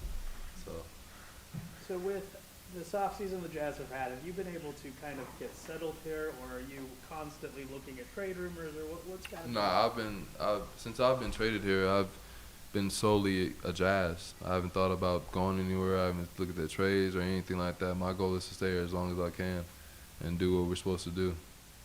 Is it difficult heading into a season where obviously there's going to be more roster moves? 18 guys can't be on the roster, right? Like there's a lot of uncertainty with like who's going to be here. So like even considering like you will be here, right? Is it difficult to know kind of how No, the team is not going? at all. I've been here for 7 years. It could be difficult sometimes, but if you just, tell the guys we can do this. Like I don't know what the expectations are or what the situation is, but my expectations is to go to the playoffs. I've built 2 NBA teams, and we've gone to the playoffs from a rebuilding situation. And at this point in my career, I just want to win. And I keep telling guys we got a lot of underdogs, so people gonna come in and think it's gonna be easy, but nah, we're gonna come in and win. We're gonna come in and do what we're supposed to do. Doesn't matter to me what everybody's saying we're gonna do. We're here to win. Sorry for interrupting. You good? Having come from those situations where you're on rebuilding teams working their way back up, what are the challenges ahead for this group as it kind of navigates that process as well? Consistency. That's the biggest thing. When we're winning, we can't be happy that we won. It should be expected. If we're losing, we got to get in the gym and do more. And consistency and just, staying together, having fun. I think that was the most important thing because at the end of the day, we're all we got a young team. So the most important thing is learning the game and teach them the best I can. I'm a young vet, so I got to teach these young guys how to move forward and continue to keep working. What have your thoughts been about Coach Hardy so far? I love Coach Hardy. We've also played as well. He's a great guy. He's very humble and he's just ready to work. And we've talked about my role, and I told him I want to be the coach on the floor for him if he needs me. Just be there, be vocal, and help the guys out. Being around for some of these open gym runs over the summer, have there been any of these young guys that have kind of stood out and you've been like, oh, I didn't expect that? Yeah, definitely. A lot of guys have stood out to me. Johnny has stood out to me. He reminds me of me when I was younger. He's always asking me to shoot with me. He's always asking, how can I become a better shooter? Give him little pointers here and there. I finally get to see Colin play. In high school, I saw him play. We never played each other, but, it's pretty cool to have 2 Atlanta guys come from there and, see him play. And Ochai is really good, too. I didn't know how special he could be. So we got a lot of good guys, that's what I'm saying. We got a lot of young guys who are special and are ready to do what they're supposed to do. Is your expectation to come off the bench or be a starter? Or are you cool coming off the bench? I'm a team player, whatever coach wants. I believe that I'm a starter, though. So whatever it takes to just be the best player for this team, it doesn't matter to me. I just want to win. That's all I want to do, man. Just want to win. When we talked to you over Zoom, whenever that was, 4 months ago, you said this was a big season for you. Huge. Why is it a big season for you? Because I'm about to be an all-star on and off the court. I was telling people that I want to get the Community Assist Award, so that's my biggest goal this year. And just continue to stay healthy. Last year I played 79 games. I'm trying to make sure I play 82. And then like my off the court situations, I want to make sure that people know that I'm a great man, and you know, I like to have fun. I'm very energetic and got a funny character, so I gotta use it for other stuff. We've been talking to a lot of you, and you kind of one thing that's kind of common. You guys have a chip on your shoulder. You have something to prove. How do you kind of turn a bunch of individuals with something to prove into a team that can win together when playing team basketball? Well, like I said, it's gonna be tough. It's not gonna be easy. Like what I'm saying isn't gonna be easy. Like Rome wasn't built in one day, and that's why I told everybody in Minnesota it's not built in one day. You gotta be able to, you know, continue to grind. There's gonna be a lot of struggles. There's gonna be losses where we could have played better. Because losses where we felt like we won. It just all depends on the results. You know, if you're doing the right things. So If you're I don't know aiming if I for answered our question right. Sorry. No, you good. If you're aiming for the Community Assist Awards, what are like causes that you care about? So like I said, I have a son on the way. I mean, a son and a girl on the way. So family is more important to me right now. Learning how to I want kids and fathers who are together in the league or, you know, have a tough time, you know, handling their job to be together and learn how to go through situations, how to be a better father. And then of course, the issues I've dealt with, I want kids who are going through things to learn that, you know, it could be taken away from you in a second, or, you know, you don't need to be doing the things you're doing, you know, everything. I mean, what is this? I have a saying, I have a motto, less is more right now. So I think that is a very important saying. Like, you don't have to do much to be happy. So that's my main focus. All right. Thank you. Nobody else? Thank you.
You worked out here. Yeah. Yeah, I remember. Yes, sir. What's it like actually kind of being here now? Oh, it's great. Just getting used to everybody.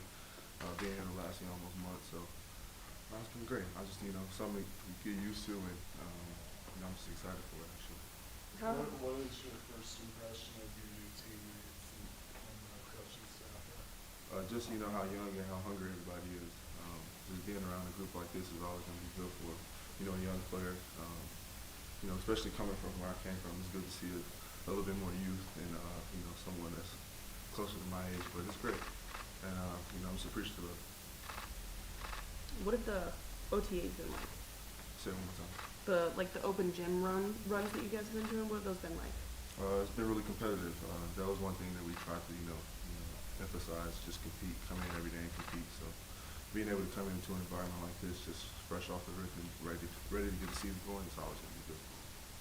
What was your reaction when you found out that the trade was happening? Obviously, you're with the Lakers team that's won a title in the last few years. You signed a contract last year, kind of expecting to be there, and then obviously last year progressed, things kind of unraveled a little bit. So how did you view it when you found out that this trade was happening and you were getting a fresh start here? I just looked at it as opportunity. It's an opportunity for me to get a fresh start, like you said, and just come and be able to play, and think free and just be able to be myself. So I'm appreciative to be here. Obviously, those Lakers teams had a big spotlight on them. This one, probably not so much. How do you kind of respond to that? I really kind of don't look at it like that. We're playing basketball. I'm here to play basketball, so that's really what I'm going to focus on. If you take care of the basketball, everything else will fall in line. So that's really what I'm focused on. There was kind of one perspective of your career coming out of Iowa State, and then what you looked like in the NBA was a little bit different, I think, than that for a lot of people. And now it's going to look totally different because you're not playing next to LeBron and AD. So what do you think your game is actually like that people haven't seen yet? I feel like I could be a dynamic player. Just being able to get my teammates involved, make others around me better, and also put myself in positions to be successful. I feel like offensively and defensively. But I just got to come and be ready to compete every day. With a young team is going to be everybody trying to compete after each other. So I just got to come in ready. And you're super unique because your age doesn't match your experience in the NBA. So do you view yourself as one of the young guys or more of a vet? I kind of look at myself as just me. I really don't look at myself as a vet or a young guy. Being a basketball player, when you play, I feel like the basketball, takes care of itself. So I feel like if I do that, then we could, have a discussion a little bit later in the year. You heard from the coaching staff on what they want you to work on or improve this year? Just trying to be better with the ball in my hand, trying to be better as a point guard, and also like I said, just getting my teammates involved and just trying to be an all-around player, defend and just try and get in shape. Utah is a lot different from being in another state, so it's been good though. Do you feel like you have something to prove this year? I feel like coming into every year, I always have something to prove, and just when me being traded, a lot, probably like media and stuff like that expect me to want to be like that, but I'm just gonna play my game, and I feel like if I trust my work, I'll be able to show it. You had any conversations with the coaching staff about what your role could be on this team? Not really yet. Just trying to get a feel for everybody still, just play, kind of let that figure itself out.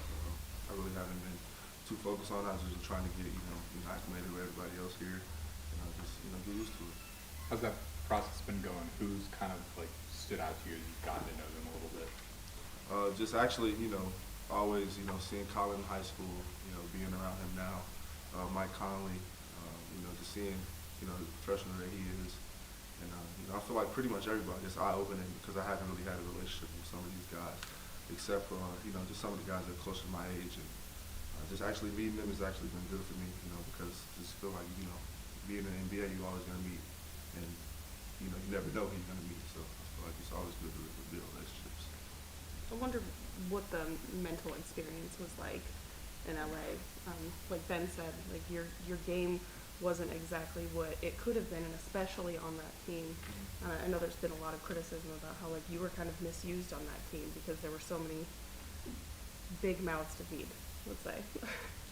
Yeah, I feel like that came with the territory, being in LA, knowing that you're gonna play with superstars and guys who need to, have the ball in their hand. And, just being a young guy like me, I just always try to, learn and listen. So, mentally, I always was just trying to stay positive throughout all the ups and downs. So I feel like just being me and, trying to stay true to myself is, feel like the best part of being there because it teaches you how to be humble. What did you learn just sharing a locker room with LeBron and AD? You just see the professionals that they are. They are who they are for a reason. They work, and even being LeBron, AD, and Russ, just being around both of them. I mean, I'm saying all three of them. It was just a blessing for me, and like for a young guy, I used to look at it like, what 18 or 19-year-old in the world is getting this. So, I was appreciative of it. What do you like off the court? We don't know a ton about you. I'm really to myself, outside of my teammates and my family, really just really close-knit. So I really just try to keep it that way. I'm not really big into all the media and stuff like that. Not saying like that. Wow. Not big like social media. Excuse me. Let me rephrase that. Like social media and just more to myself. Like not saying like that, but What was how did you end up at Iowa State? Like what was your recruiting? I just don't know your story very well. I was recruited a little bit heavier as I got older. Not one of those really highly recruited young guys, but got a few more offers as I got older and went to high school. So Iowa State was just a place that I thought, would be great for me. So I chose to go there, and then, fortunately, it led me to be here in this position. So I feel like it worked out. Knowing what you learned from, being with LeBron and AD, I mean, do you kind of look at this as a little bit of a fresh start for you? Oh yeah, for sure. Just being able to, almost come into my own and be, another player that could help win. Winning my first year kind of spoiled me a little bit because, that wasn't every NBA player doesn't get that start. So just being able to experience that and then experience the ups and downs, I feel like it prepared me to be in this moment here. I'm ready for it. Along those lines, I guess, what are your expectations going from a team that's, kind of championship or bust every year to now being on a roster where, tons of guys in their young 20s, first, second, third year in the league, not a ton of kind of outside expectations on what they can do. What's kind of your attitude in terms of, how things are going to proceed or play out with how this team develops? With us being so young, we don't have no other choice but to come in and just work and compete every day. So I feel like the goal is to get better every day, especially being in a situation like this. So if we get better every day, you never know what can happen. So I feel like if we look at it that way, I feel like we'll be in a great position. So I keep saying I'm excited and I'm just ready for it. I feel like it'll be good. Do you know George Niang at all, or did you talk to him about coming to Utah? Oh yeah, just having a conversation with him. I haven't talked to him before the trade, but I always used to talk to him, and he was always telling me how much love it was out here for him, and just how much he liked it. So that's my guy. Though. I just settled on number 0 for your jersey this year. 0. So so I feel like I went back to almost in high school. When I was a freshman, I didn't play as much. Didn't play varsity or anything like that. And then the next year, I came back and was 0. So it kind of was like a fresh start. So now we got another fresh start in 0. And my sophomore year is probably when I started to, come into myself a little bit as basketball player. So hopefully it'll be something like that here too. All right. Everyone good? Thanks, Taylor. Thanks, Sam.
Establish is good. Huh? They're pretty good. They're Establish. not pretty good. For like, we have very low bar. Yes. So,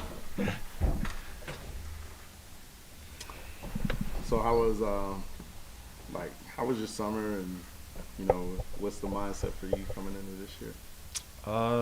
Summer was great. I was traveling everywhere. Got a chance to play with the national team. Played like my first game in Manila ever. That was pretty dope. And we won, so that was good. And then other than that, just preparing for the season. Just getting ready. You did a water balloon contest, right? Oh yeah, I've been everywhere this summer, man. I was just thinking about that. Like, Literally, yeah, I've been everywhere. I was there. I was there that day for Caleb's wedding. I was like fresh off the flight from Paris, and then people had side talk. I seen it on the Instagram. It was like, "Oh, water balloon fly." I was like, "That sounds like some fun." Let me just pull up to that. So just had some fun before we got dressed and headed to the wedding. So what was your reaction like once, you know, Royce gets traded, and Rudy, and, you know, just kind of one after another? I know when we left the end of last season, everyone was kind of uncertain about how things would play out. And so once it did kind of start unfolding this way, you know, what was it like just being a guy on the team, seeing it kind of get deconstructed that way? For me, it's just kind of taking it all in. That's my 9th year in the league. I've seen myself get traded. I've seen other people get traded. It's just part of the game, part of the business. You know, you see what you know, teams trying to do and the direction where we're going. So, you know, I think we are prepared for whatever it is and whatever opportunity presents for us. is it hard to kind of get into a mindset going into this season when there's still some uncertainty about what could happen? I think mentally I'm cool with the uncertainty. I've been in, you know, a situation where, you know, it's been like that, but I don't think it relates to anything like this. I mean, all I could do is, you know, put the jersey on and go compete with the opportunity and the time that I'm out there, and that's what I'm gonna do.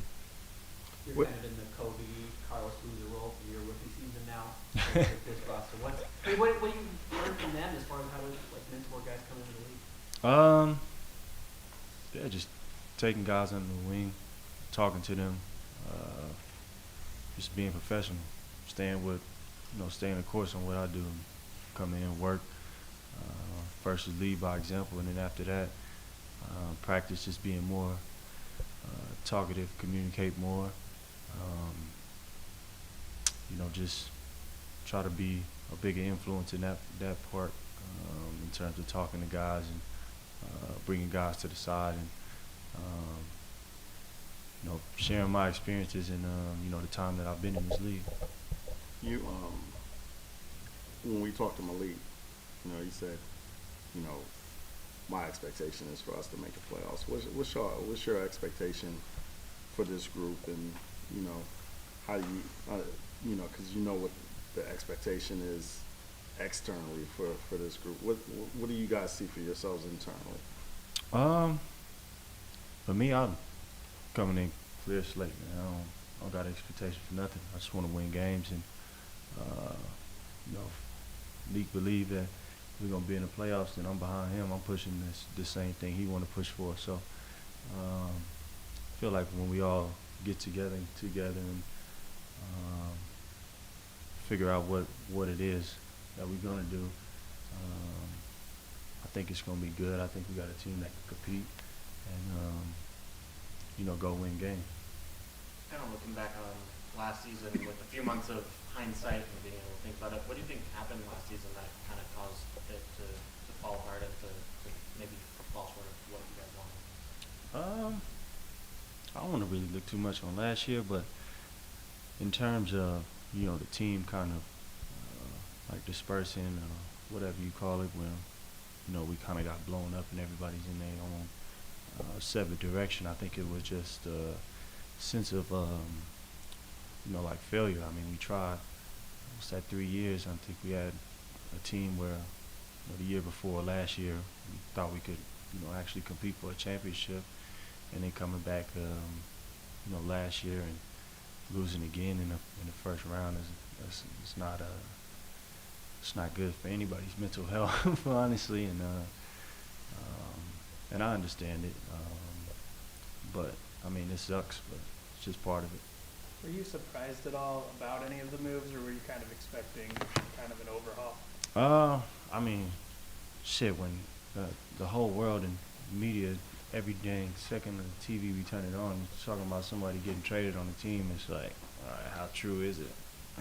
But at the same time, I wasn't expecting it to happen. I thought it was just something, some smoke, but, like I said, it's part of the game, and it's part of what it is. At any point did that wear on you? Nah, I was... Not so much you, was- but just yeah. as did it wear on the group? In terms of the like trade talks and Yeah, something? just the incessant talks, just, Um, kind of like every day there's something new. I don't think so. I think what was going on in the locker room internally was already like kind of what was going on. And, we were dealing with what it was and, trying to compete and try to win a championship. But in terms of this summer of all the talks or whatever trade and everything, I kind of like just blocked everything out and, focused on, what I got to get done and get prepared for the season.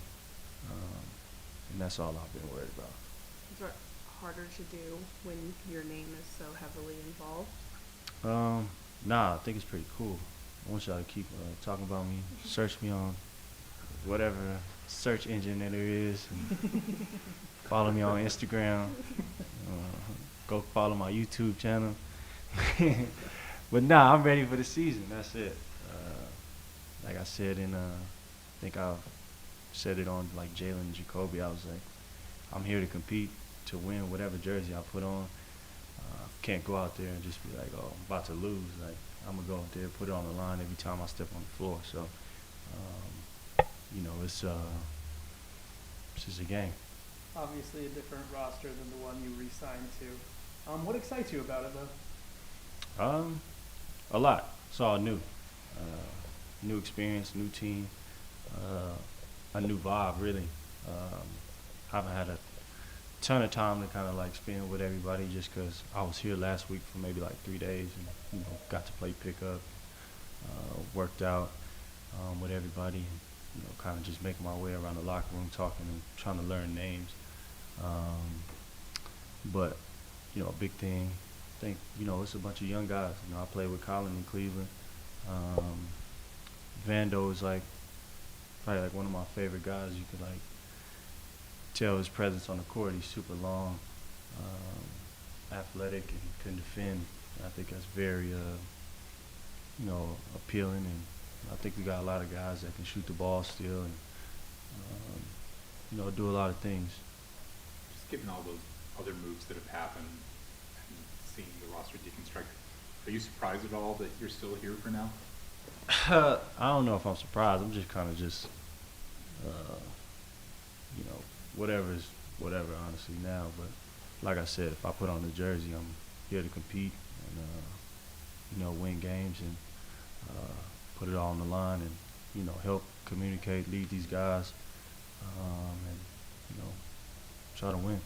How long does it take to get familiar with teammates, especially this many new guys? It takes a little while. I think, with training camp, best thing about that, I think we got the preseason games and it's like a break. We got maybe like 10 days until the first regular season game or something like that.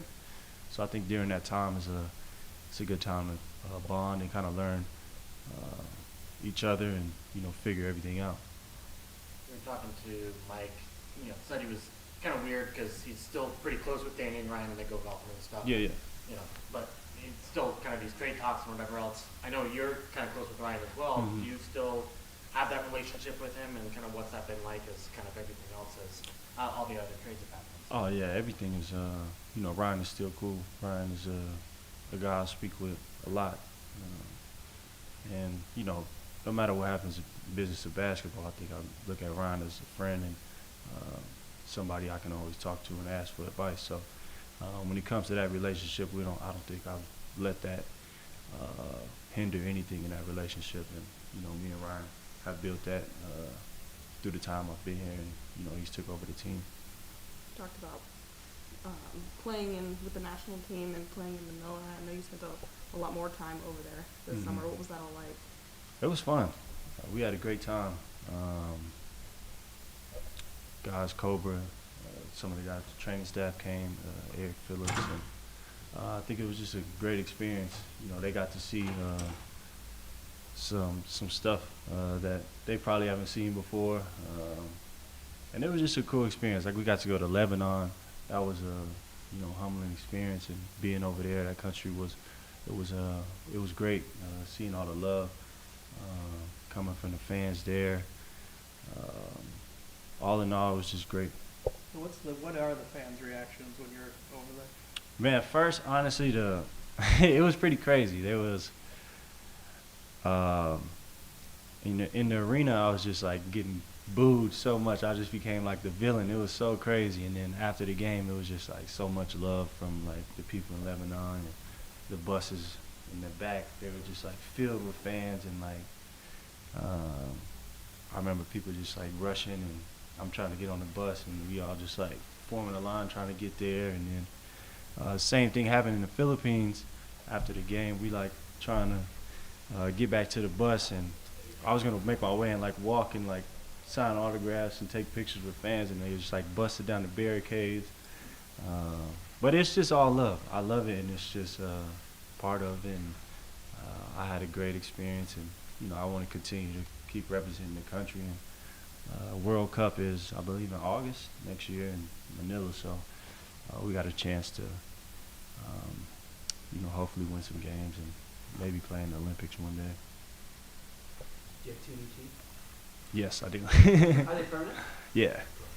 Very good. Is that it? Yeah. Nice. Appreciate y'all, man. Good to see you. Good to see you.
media day for you? Like, it's like First day of school. yeah. In a way, yeah. What's it like, and how nervous are you for it? No, I've done media days at Kansas, all that stuff. This kind of just seems like the first real day, of starting the season, starting off everything. So obviously, there are little jitters, but I'm just ready. I'm more ready than nervous. Talking about your days at Kansas, I mean, did you reach out to Doak? Or like, were you guys close? What was the situation? So he was my roommate my freshman and sophomore year. Obviously, he was older. He was junior and senior when I came in. But, Doak and I, we obviously got along. Him being from Nigeria and me, being Nigerian too, we connected in that way. And my dad would cook for him all the time. He'd bring him, Nigerian meals all the time. So he was enjoying that. But when I, gotten traded here, I sent him a text. I was like, hey, Doak, what's up? And he said congrats, and he's excited to have me here. So I'm excited to be here with him and the organizations. Does that make it a little bit easier, kind of getting traded, knowing that you're going somewhere where there's a familiar face? Yeah, no, for sure. Kind of just going back and being like, oh, I'm a freshman again, because Doak is 2 years above me now. So no, it's been good though, and he's been supportive this whole time. Are you staying with him again? No. What do you want to some things at Summer League that you weren't doing in Kansas as much, shooting off motion a little bit and with ball? Say that again? You showed a few things at Summer League that you didn't show at Kansas. Mhm. Just kind of some of your passing was better and some of the shooting off motion stuff. What are you trying to show, and what is the spacing doing for you? Yeah, the spacing obviously is changing a lot of things. More looks, off screens, off reads, stuff like that. I think, that's what I have been working on in the off season, just, reading things better, coming off screens, shooting off the bounce, different stuff, and also my playmaking ability, that I'm kind of, continuing off of Kansas. Do you think that gives you a chance to elevate your game to kind of the next level? Yeah, for sure. I mean, obviously that's what I want to do with my game is, show that I can do more, and just be that playmaking type. I kind of related question.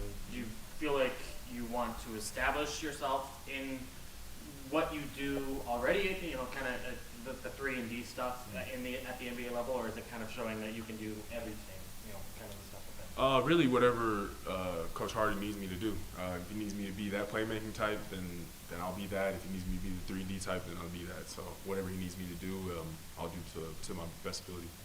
What do you think the difference is between rookies who kind of can contribute and can succeed at the NBA level right away versus those who kind of need to bide their time? I think really just coming in and knowing your role.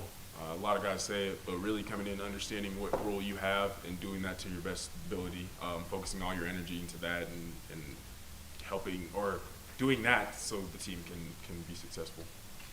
You're coming into a situation where obviously there's been a lot of turnover on the roster, a lot of big name players that have left now.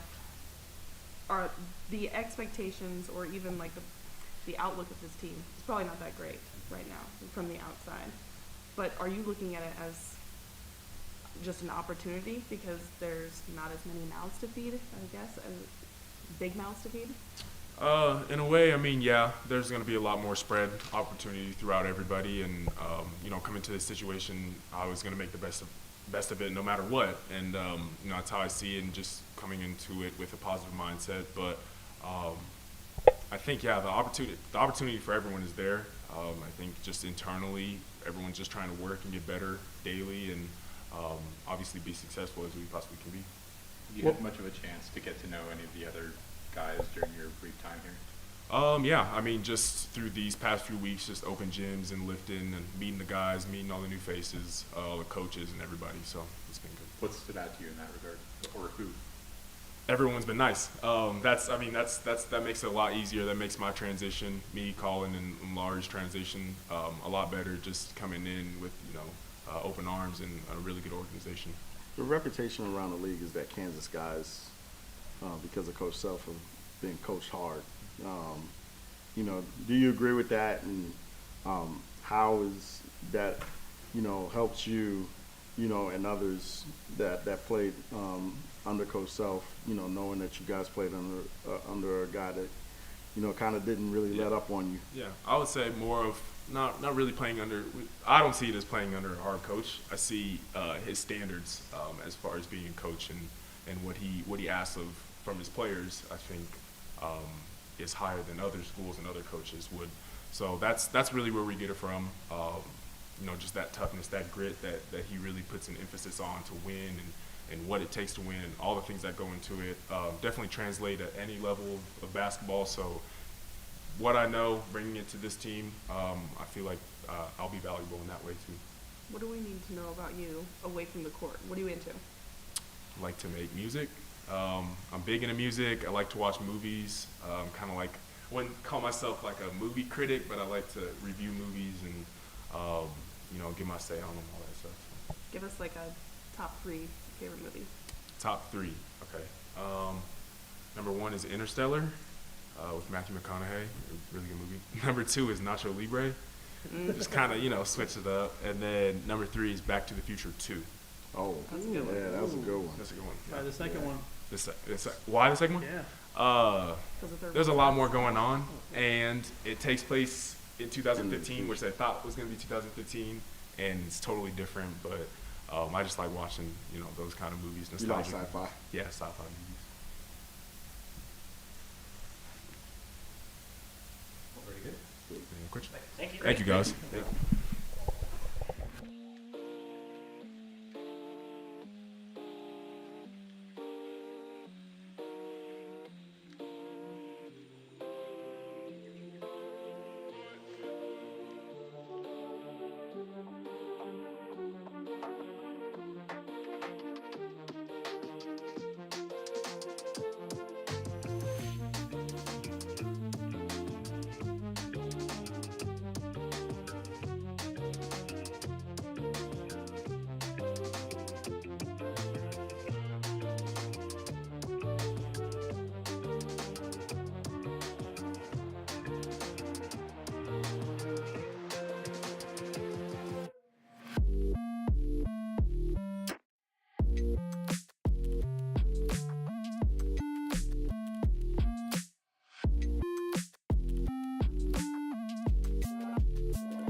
Nice to meet you.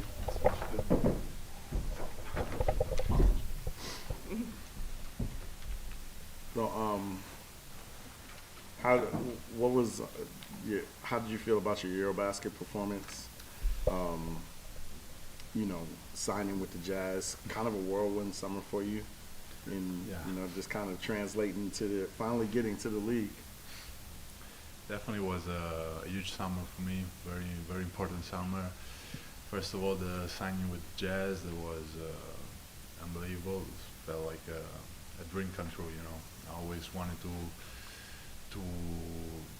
become an NBA player since I grew up, and it's been a long journey. Now I'm 26, almost 27, and sometimes this dream felt a little bit far.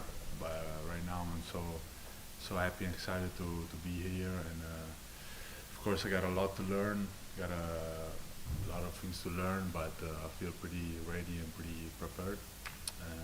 Then with the Eurobasket, for sure, it was a huge, great experience. It was so much fun, especially the group stage playing in front of our home crowd in Milan. And you know, unfortunately, we come up short losing with France, but I think it was a step ahead for us as a group, as a team, for our national team, for our next goals in the next summer.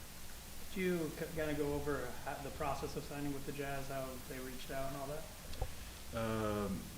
My agent did all the job basically, but I know Danny Ainge was a big part of it, and Luca Desta for sure was a very important influence for signing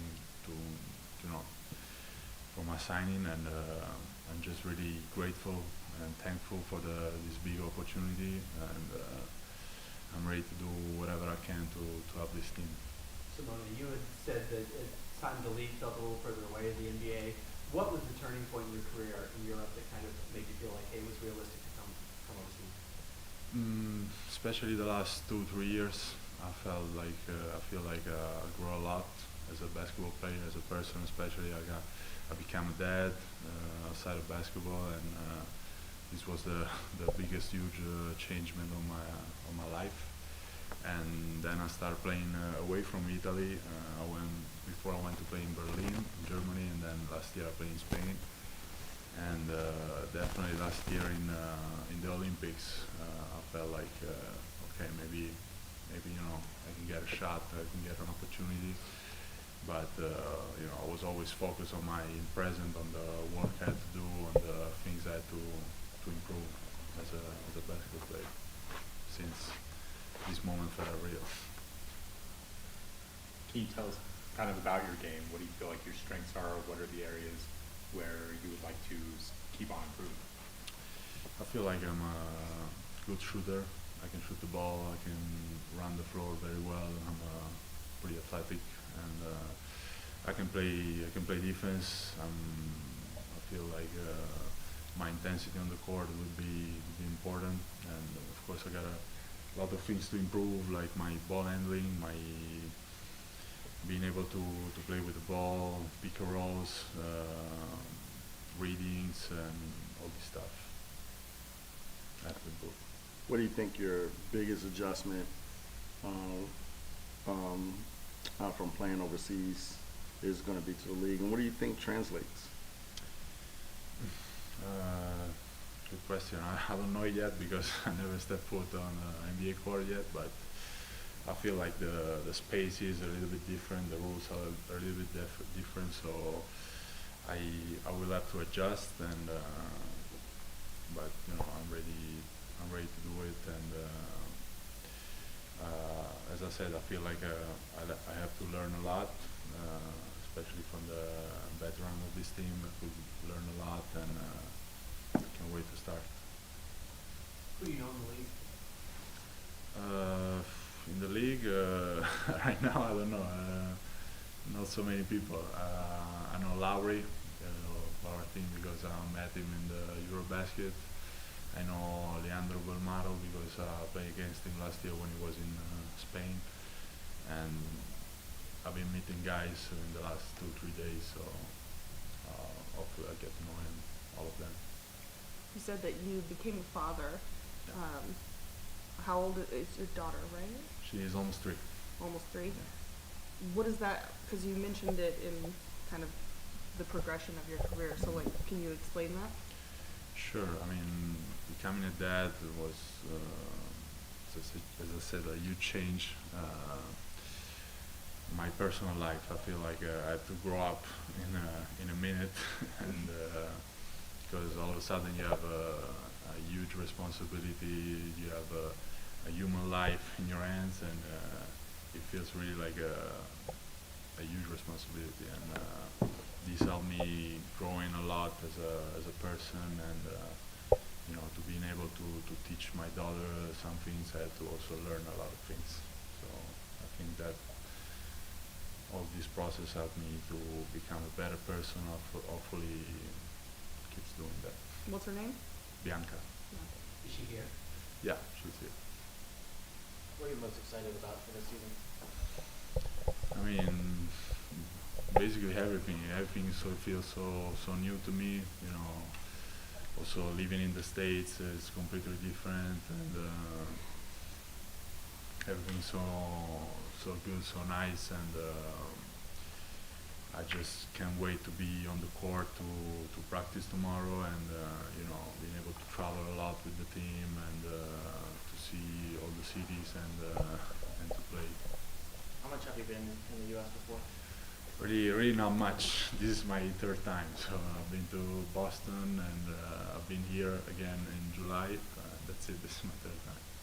You talked about how you like Joe Ingles' game. Are there other guys whose games you kind of modeled yours after, or they resemble?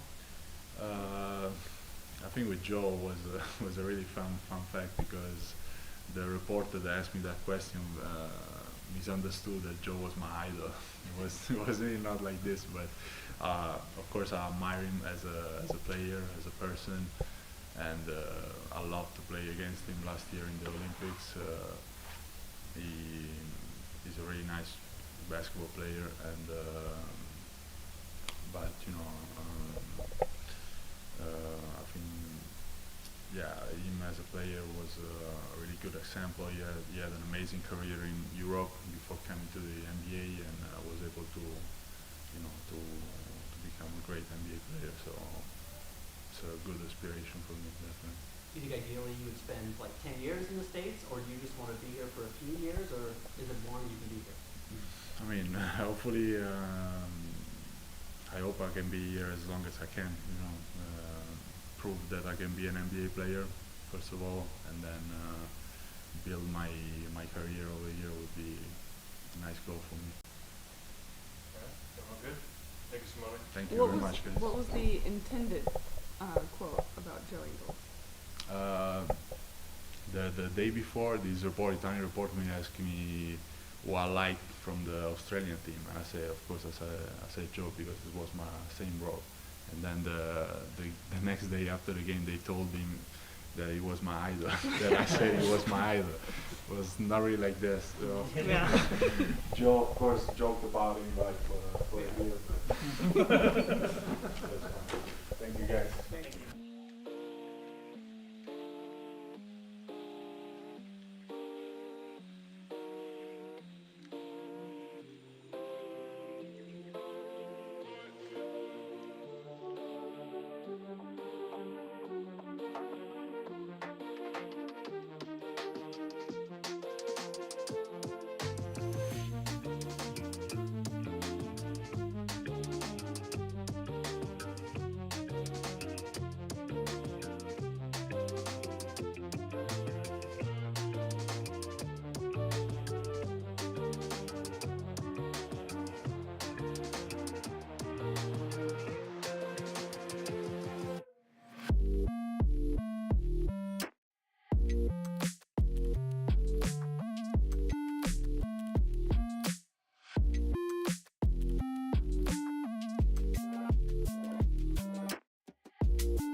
towards the tail end. We've been at it for a minute. I hear you. So what have things been like for you, I guess, since summer league, because you were kind of hanging out with guys during summer league? Yeah, so summer league was, interesting time because I couldn't play obviously, but out there with the teammates and stuff, so that was a lot of fun getting to know them. But it did stink not being able to play, but now finally cleared, so feeling good, feeling real good. How long ago were you cleared? Probably 2 weeks ago, something like that. Did you have an ankle thing during OTAs? So I had a past foot injury or toe or whatever, and then now, I had that, but it was nothing major at all. Hasn't kept you out. Mm. Have you talked to the coaching staff about kind of what you anticipate your role to be next year at all, or kind of what it's Will and the rest of the staff that will be to expect this season? I feel like nothing really individually, but just understanding that this is a new year, new team, new staff, new front office, a lot of new parts, and understanding that going into it and just doing, our best and working towards a goal. So nothing individually, but just understanding that we have to have a good team culture. Let me ask, I guess, same question, but about your game. What have they told you about what you need to improve on and where you can establish yourself? I feel like just from college, my ability to defend, they really have harked on to keep working on that, obviously, and not only being a presence at the rim, but being able to switch on guards and be able to guard, in a half-court setting. How did you become as good a rim protector as you become? So growth spurt, first off, that helped a lot.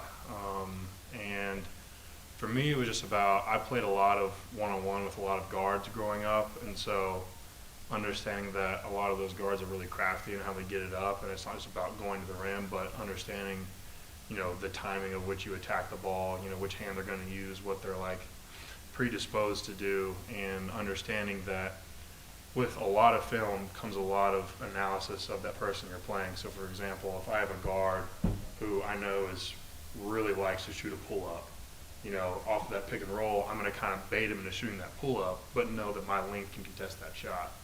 Or a guard that really likes to float the ball.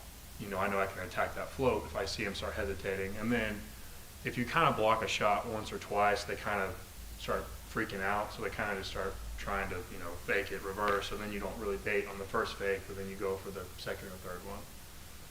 I could sit here, as you can tell, a long time. Follow-up question, how much have you imparted from your game from your father and your uncle? Yeah, so, my brother, uncle, father all played basketball. And growing up in that household, my dad, the first thing we worked on was a right hand and left hand jump hook. My dad was what you call kind of like a cleanup player, a lot of rebounds, a lot of, physical play down low. And so my dad's only 6'8", and he was kind of bulkier than me. So I've kind of taken stuff from what I learned from him, but I was more like my uncle and more of like a skilled kind of, longer, big, and looking at how they played and how they just didn't do, one thing, but just were good players and very high IQ. And I feel like that's what separated them, and what I've taken from them is just how smart and how they analyzed the game and what they learned from it. How much film do you watch? A lot of film. I can't tell you how much. It was a big maturing point for me from my North Carolina year to Auburn year, understanding that at North Carolina I really only focused on the scout of my player of the big, but understanding that I took to heart trying to stop a whole team's offense. And so understanding, what they're running, because as a big, I'm kind of like, the linebacker, so I kind of see what they're running, so I can call out plays, call out screens, and understand, like I said before, understanding, okay, I not only have to understand what my big does, but I understand what this guard does. If I get switched off of this guard, what is he more likely to do? Is this guard really a shooter? Does he like to drive a lot? Does he like to make one drive and one quick change of direction? So to answer your question, I watch it. Have you started kind of the process of learning all the NBA guys now? Yeah, and so I haven't figured out a lot yet, but you know, I feel like a lot of it will come with just playing against them. You know, I've already tried looking at, you know, film and tape of, you know, how to stop Joel Embiid and stuff like that. Still working on that. But, you know, I just feel like it'll come with experience and just maturing. Do you see yourself as a shooter in the NBA, being able to space? I do, no question. You know, I think that I've really worked on it in the off season, and I know that the Jazz has confidence in my shooting ability. So I'm excited to show that, whether it's, you know, this year or years to come. I don't know if you've seen or noticed, there's a lot of jokes that have been made on social media About me and Will Hardy looking like, yep. Are those made internally? Yeah, a lot. Okay. You know, I've heard it all about me being his, you know, other brother or something, or his clone. You know, let's face it, we both got the same haircut. We both got the same whatever, face, jawline. So, you know, I feel like Coach should be complimented that he looks like me. So that's just my opinion. But yes, no, I've heard it all. Okay. Are you worried that not playing summer league kind of throws you off your development a little bit? I'm not worried at all about that. You know, I've really worked hard despite not being able to play in summer league. I worked a lot with the staff. I think they have a lot of confidence in me. So I'm not worried about it. Who have you gotten to know on the roster thus far in your time here? So I have gotten to know a lot of the guys, obviously. You know, we've kind of taken to heart trying to hang out. But Jared Butler and I went to the BYU-Baylor game.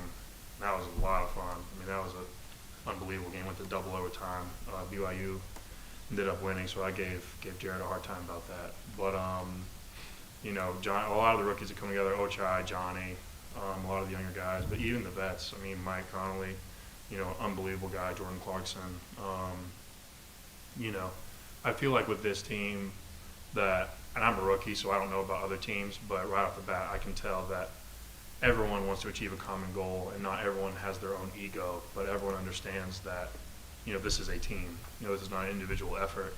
And as a rookie looking up to those guys who exhibit those characteristics, I mean, it's not hard to fall into just because they're such good leaders.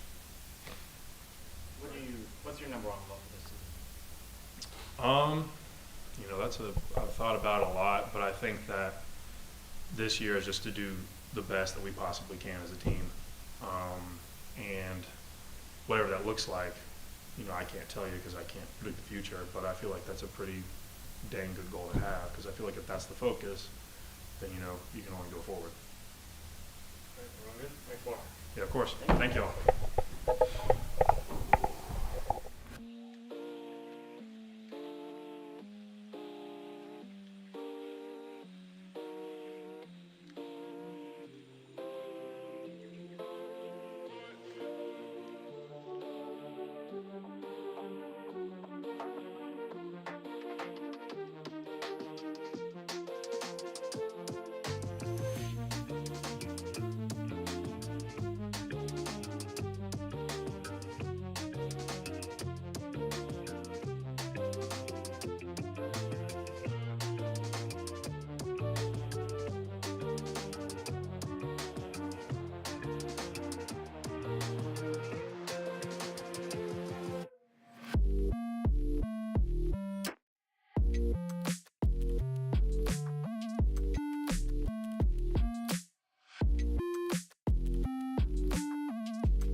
How you been? So, how you doing?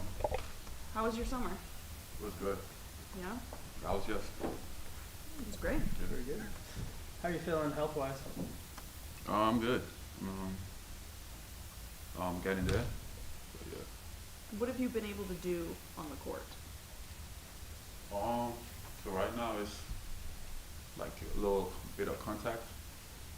I'm doing everything like running. In terms of weightlifting, I'm lifting, conditioning, pretty much everything. It's just right now. The only thing that I haven't been able to do is like 5-on-5. Mm-hmm. So I'm still waiting. So it's just ramping up to that? Yeah, pretty much. Yeah. How do you feel your conditioning is? I'm getting there. Yeah. It's like for me being pretty much, doing a treadmill, running on the court for myself. So it's different when you like playing 5-on-5. It's a different type of. Gotta be in a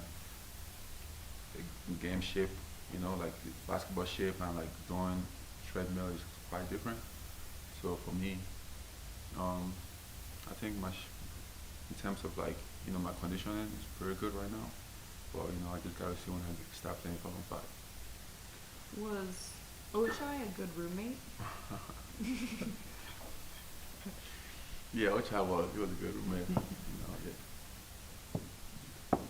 Were you excited when you heard that he was coming over in the trade? Yeah, I was excited because he was my roommate in college, and he's a good player. And I'm just seeing him again, playing in the same team. Really excited. What's he like personally? He's a great kid. He's a great guy. He likes to work hard, and he's a great competitor. How big a year is this for you? Say it again. How big a year is this for you? It's big, really big. I can't put it in words how big it is for me right now. And for me, it's just about getting healthy, and we'll go from there. Do you feel like you've been able to improve at skills since the ankle injury, or is it just trying to get back and get balanced and conditioned? I'm pretty a little bit of both. For me, it's just me. This summer it's just been me rehabbing, trying to get back. And for me, just on the basketball court, just still working on my skill. It's always gonna be there. But for me right now, it's just the whole summer I just been dedicated, getting stronger. Getting my legs stronger. My core stronger. Trying to get back. Which I said his dad made you Nigerian food when you first came over. Is his dad a good cook? Oh yeah, his dad can really cook. Yeah, his dad is pretty good. What was it like for you watching the summer unfold? Obviously huge changes. Quinn left, Rudy, Donovan, Royce. What was that like for you? It was crazy. Because for me, like I've never been in a situation where it's a lot of changes happen. For me, it's pretty much been consistent for me from high school to college. Then I in the league, and one summer it's like a lot of changes. And sometimes it's not always changes. Is not always bad. So we just gotta see. One of the difficult things it seemed like is your skill set was pretty similar to what Rudy Gobert did, and then a little bit with what Hassan Whiteside did. But it's pretty unique now. There's not anyone else who rolls to the basket like you do anymore on the roster, or block shots like you do. So do you expect that to give you more opportunity to get on the floor? No, I will see. I'm not the coach. I'm not gonna speak for the coach or anybody else. Like I said, I'm gonna go do what I know what to do best. That's coming in, working hard, being a good teammate, working on my game rehabbing. That's all I'm gonna do. And my game is gonna keep improving, keep getting better. So we'll see. I hope this year, like I said, is hopefully it's a better year for us. So for me, I'm just worried about myself. Just getting better, improving on my game, and we'll see how it goes. What have your conversations with the coaching staff been like to this point? It's been good. I spoke to Will when he came in. We had like the dinner and stuff, and you know we just kind of like we didn't really sit down much, just keep it basic, you know, just kind of know each other better. And for me, with the bigs, I think he want us to be more like you know run the floor a little more, like you know like be in the best possible shape we can. And yeah, I mean our conversation has been you know pretty cool, I guess, but you know like he's a good coach, and you know we're gonna have to see. What was your overall experience in Egypt like? It was good, you know. It was really good. Like getting, cause the whole summer I've literally been in Utah, you know, working out and practicing and working on my ankle and stuff. So where they gave me like 2 weeks off, and then the NBPA called, and then they wanted me to like go for the basketball top order. I tried to win, and it was pretty cool, you know, going out there helping the kids out. You know, it was like probably one of the highlights of my summer so far. Thanks, Thank you. Thank you guys.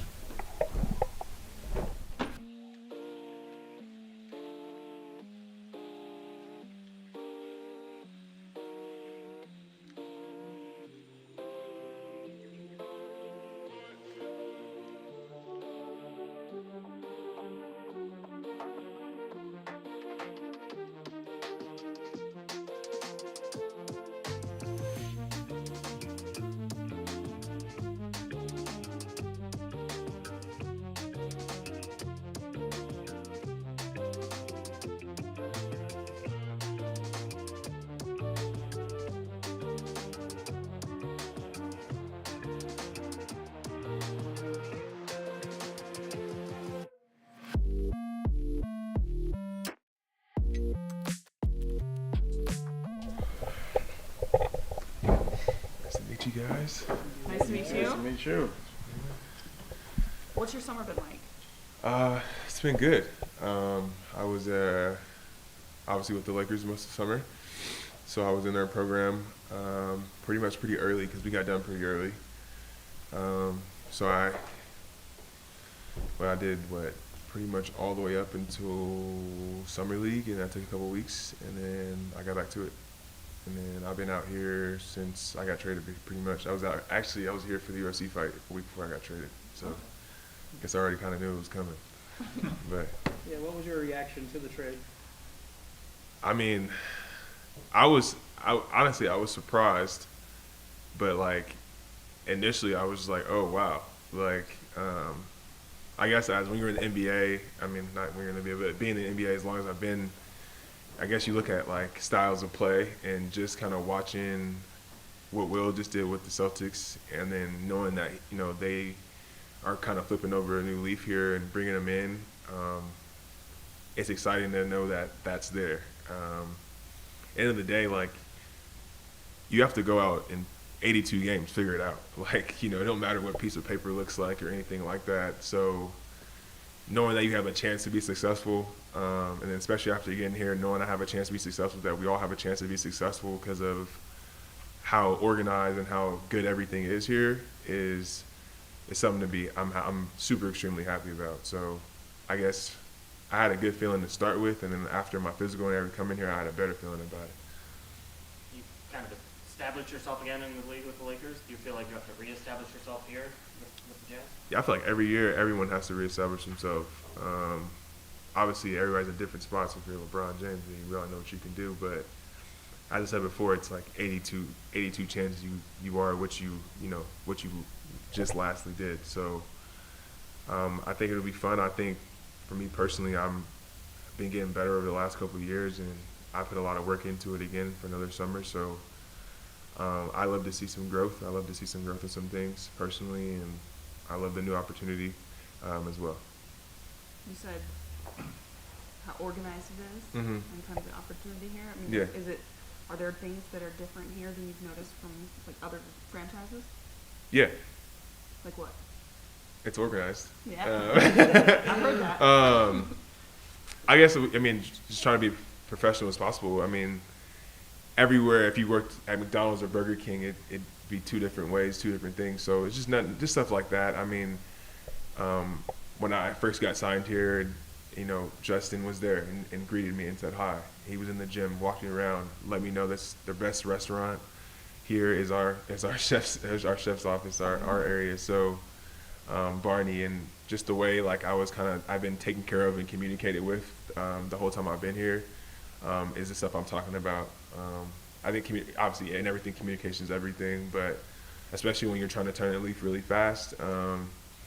Obviously, I want to know what's up, and I want to get integrated in what we're doing as an organization, as a team as well, as fast as I can. And they've made that super easy for me, which it takes, you know, sometimes it takes a long time to get communication with the people you need communication with, to understand things you need to understand and do your job the best you can. So that's the stuff I'm talking about. How do you add to, you know, what you already are? Like, you look at Stanley Johnson, you know, big, strong, physical, defensive, can switch through different positions. How do you add to that and become, okay, I can go out and hit 35 to 37% from three, or and you know, just kind of add to what you know you need to add to in order to stay in the league for another 10 years? I think first it starts with doing what I do great, like doing that, like continuing to bring effort, continue to bring energy, continue to bring intangibles, and like lose yourself in the game in that aspect instead of trying to focus on what you can't do and trying to highlight those aspects. I feel like, you know, you are what your average is, and I put the time into it, and shooting is like you know, I'm not gonna get too scientific here, but I just feel like, you know, you practice it enough, it's gonna go in enough. And God knows I've been practicing, so I hope these things go in. I'm a big proponent of that. I think I've seen a couple more go in than they did before me in the past, which I was excited about, and got with the same person, so hopefully I see a trend and the numbers keep going up. You go from a situation where you played with a lot of veterans to a situation where there's a lot of younger guys and you're the veteran. Yeah. What's like kind of shifting into that veteran mentor type role with some of these younger guys? How old am I? You know how old I am? Do you know how old I am? I'm 26. I'm not like 35. But I think to your question, I think, I guess just with the experience, and I think when you play with LeBron and Russ and AD, you better take something from them that you can, you know, use and gain. And I feel like I know a couple of things that can, you know, be helpful to some of the young guys, especially some of the rookies, because I've been through a couple of things in the league already. But I feel like in the aspect of how would it wager, I think when you're young, you have a great opportunity to win a lot of games, because the league is playing fast now. People are getting up and down, and I know we want to play fast as well.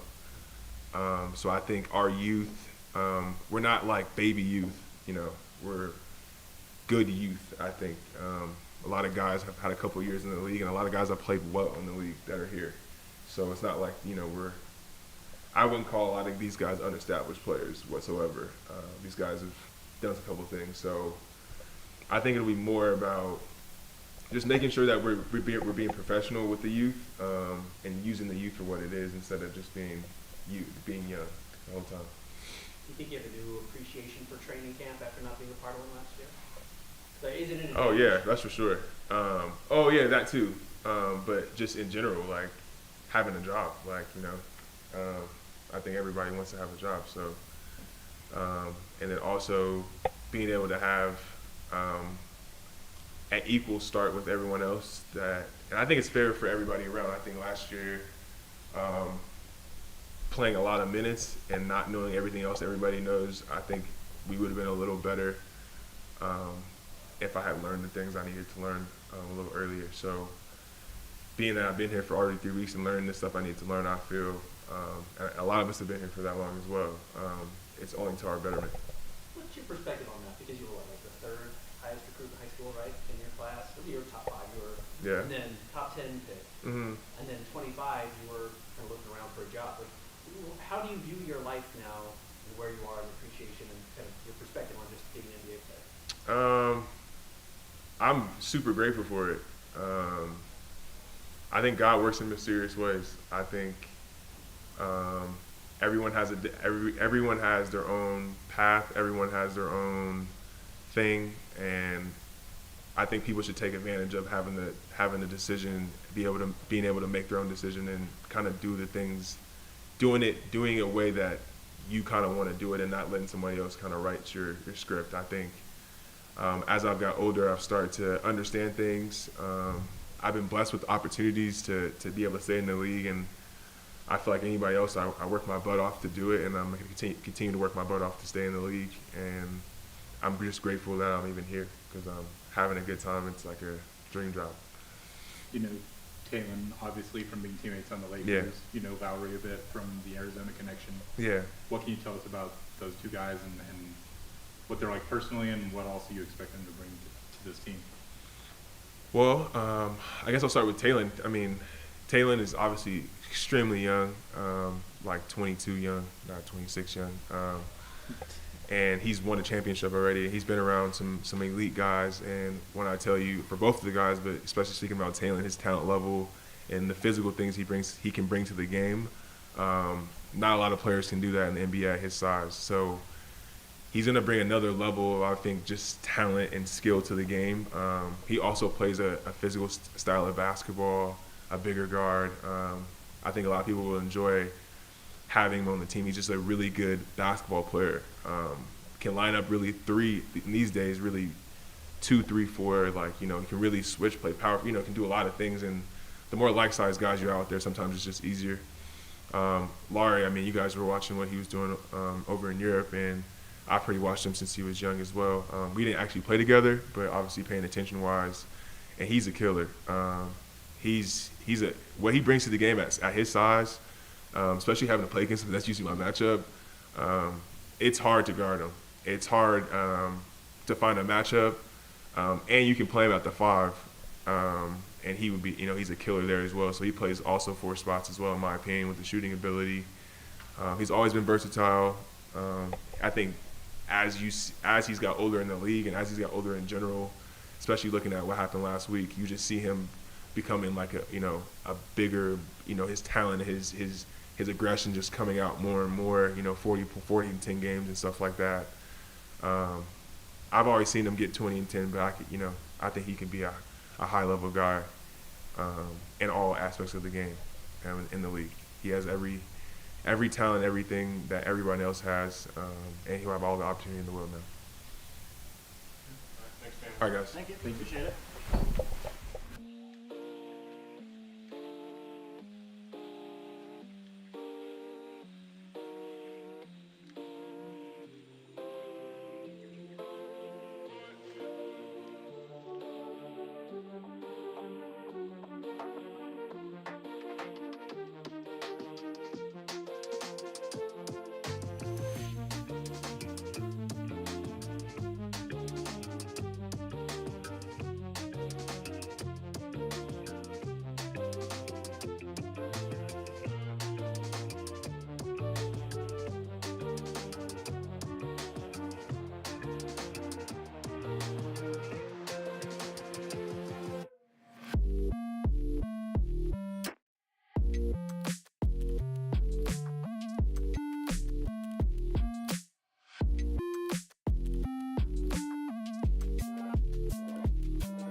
I'm pretty good. How are you? Yeah? Yeah.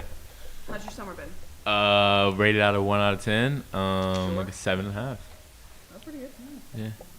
Why not a 10? Yeah. Honestly, I don't know. 7 out of 10. 7 out of 10. Fair This is where enough. I'm at. Why not a 1? What was it about?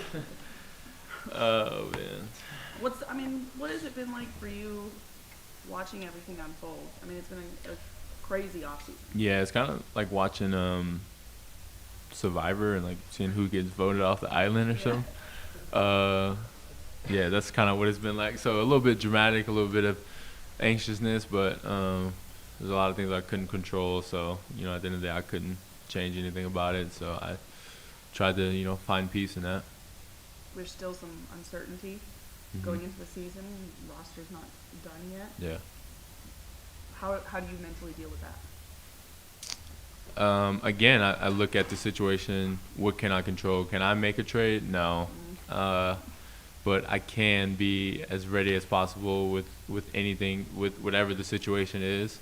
And that's all I'm focused on. And it's my second year, so super excited not being a rookie anymore and having things under my belt that I've already experienced. So super excited about that. Is it nice to have been here? I mean, just have the summer, you get to do training camp, or you get to do summer league, and now you get to do full training camp. You used to get to do a lot of stuff. Yeah, it's pretty nice. And not being the new kid on the block and knowing how routines go and the chef at the thing, like just knowing those simple things are just builds confidence for me, and can't wait. You weren't super happy with your summer league, I think it's fair to say. What do you think you've done in the last couple of months to kind of bounce back? Honestly, just worried less about trying to prove a certain play type of like who I am, and just more focused on doing the things that I know I can do well, and just kind of living in that and not trying to be a certain kind of player. Obviously, if the coach tells me we need to work on something, that's a different story. But trying to put out this type of player is something I've tried to stray away from. Do you think that that makes it sound like you were trying to kind of be something that you weren't, or trying to like prove something? Yeah, prove something. Yeah, that's what it was. And trying to live and not trying to prove anything. Yeah. That trying to prove that you're a point guard, and we talked about kind of developing the like. No, more so like just like I want to be an all-star by year 2, like you know what I mean, and just like trying to prove that I'm just worthy of whatever that is, and like that's why I want to stray away from that, because I was trying to prove something that I kind of didn't have a exact identity on. So I'm just trying to play to win, and play to have fun.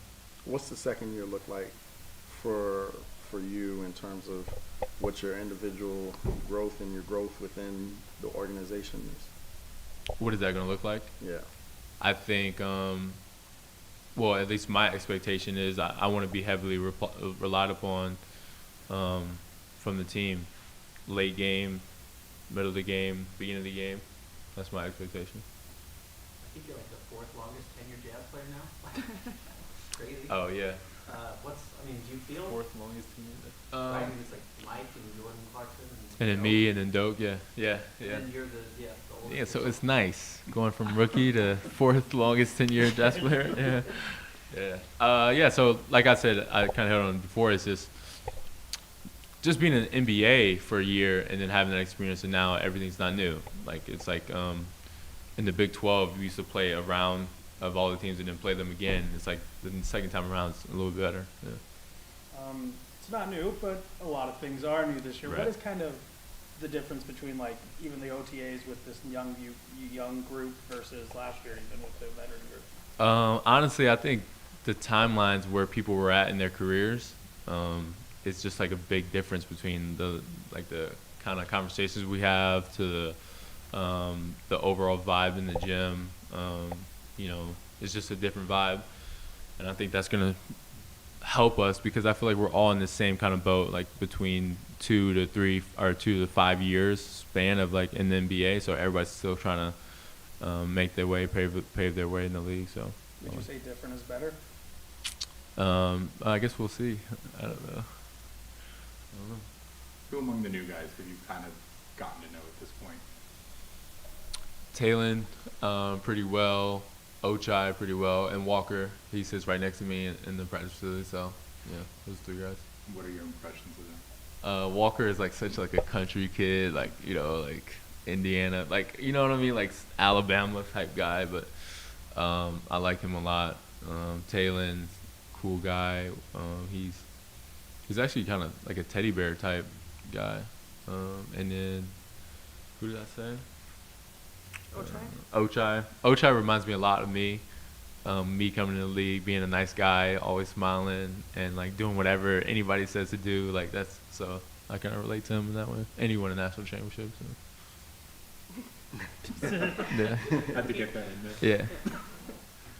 I mean, Walker did say he went to the BYU Baylor game with you too. And Yeah. I guess that was on something too, but obviously that didn't go well for Didn't. your point of view. It didn't. But, No. What was that experience like with him, and was that another kind of get to know you kind of? Yeah, one of those experiences. Yeah. The game was fun in general, so that was cool. And just like spending time with him, you know, we had to sit in awkward silence sometimes, and you know, talk about, you know, whatever was going on, where we're gonna live, or where he's gonna live in Salt Lake City, stuff like that. But yeah, it's just nice doing things like that.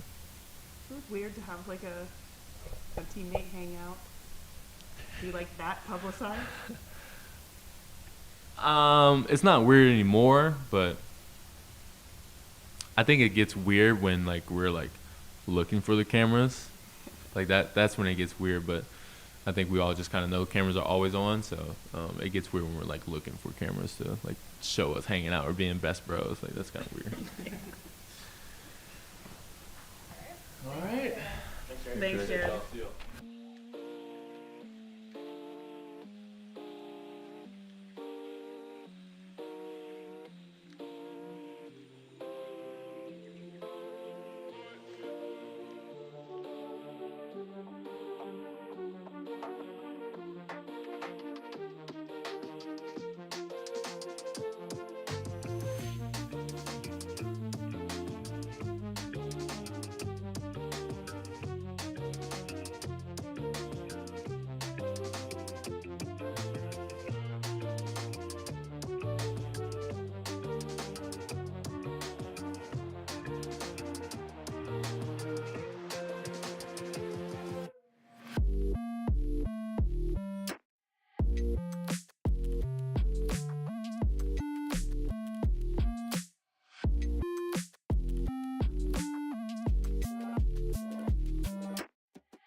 What's your new favorite New Jersey? Yellow. Really? Yeah. Why do you like the yellow one? I think it's different. I think I like the black. It's solid. Purple throwback. It's cool. Just think yellow's just different.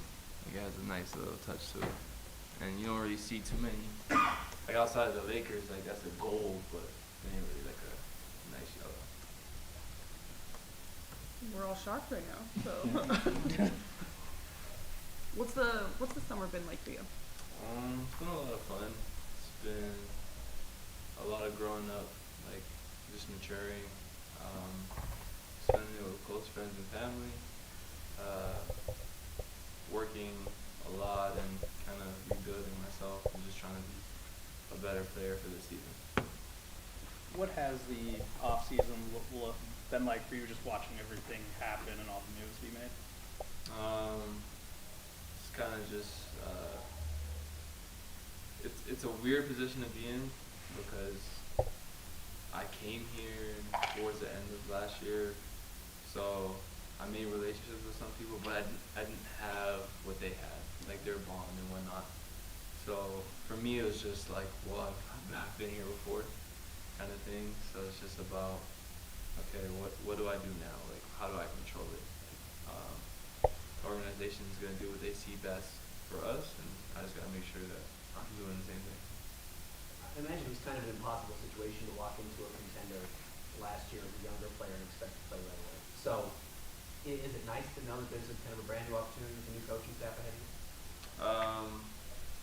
I kind of don't want to that's what the scary thing is, you know, like human nature. You go into a tougher situation, and then what seems to be an easier ones, you underlook it, and you kind of think, well, I should play. For me, it's just about making sure that I'm giving him reasons to play, whether or not this was last year's team or a completely new team like we have now. That's kind of been my focus, is how do I get better, how do I improve, and how do I show that I can play. You said at the very beginning you kind of work on rebuilding yourself. What does rebuilding yourself as a player mean? What do you want to show? I think letting go of bad habits, letting go of like the negative that you have from the first 3 years of last season, and you kind of take it, you analyze it, you realize, okay, this is where I can grow, this is where I can be better, this is what I did well, and then just continue to turn that into someone else, turn it into something different. Like, I don't want to be the same person, God's willing, next year in front of you guys as I am today. And so just making sure that I can say each day in this summertime, I got better, I added something, I learned something, and I improved. What do you feel like has to get better? For me, I would just say that it started with my routine, which it has gotten better, but the consistency of it has gotten a lot better, I think. I was very goal-oriented, and I think that's kind of how a lot of young guys think. And when I listen to like Kobe speak, or when I listen to like interviews, you always hear like routines and building and day in and day out, but like no one really knows what it means, and no one really knows how hard it is for today just to be today, and then tomorrow is just tomorrow, and you use tomorrow to work, and you use tomorrow to improve, and I kind of just try to live by that. Like, today's Monday, and it's been a great day, and Tuesday could be bad, but there's Wednesday, and kind of using that to my advantage of consistency and a mindset, and then from the mindset you get the result. What bad habits did you let go of? Giving myself more grace. Kind of have like a little bit of OCD, and I'm a perfectionist, and I'm very detail oriented. So, like the small things, you want to make sure your intention's there, but if the result isn't, you gotta give yourself grace and know, well, you're just human. You know, like you're gonna make mistakes. You're not gonna be perfect every time, but it's about the pursuit of that, where you can like find fun and peace, and continue to try and strive for that.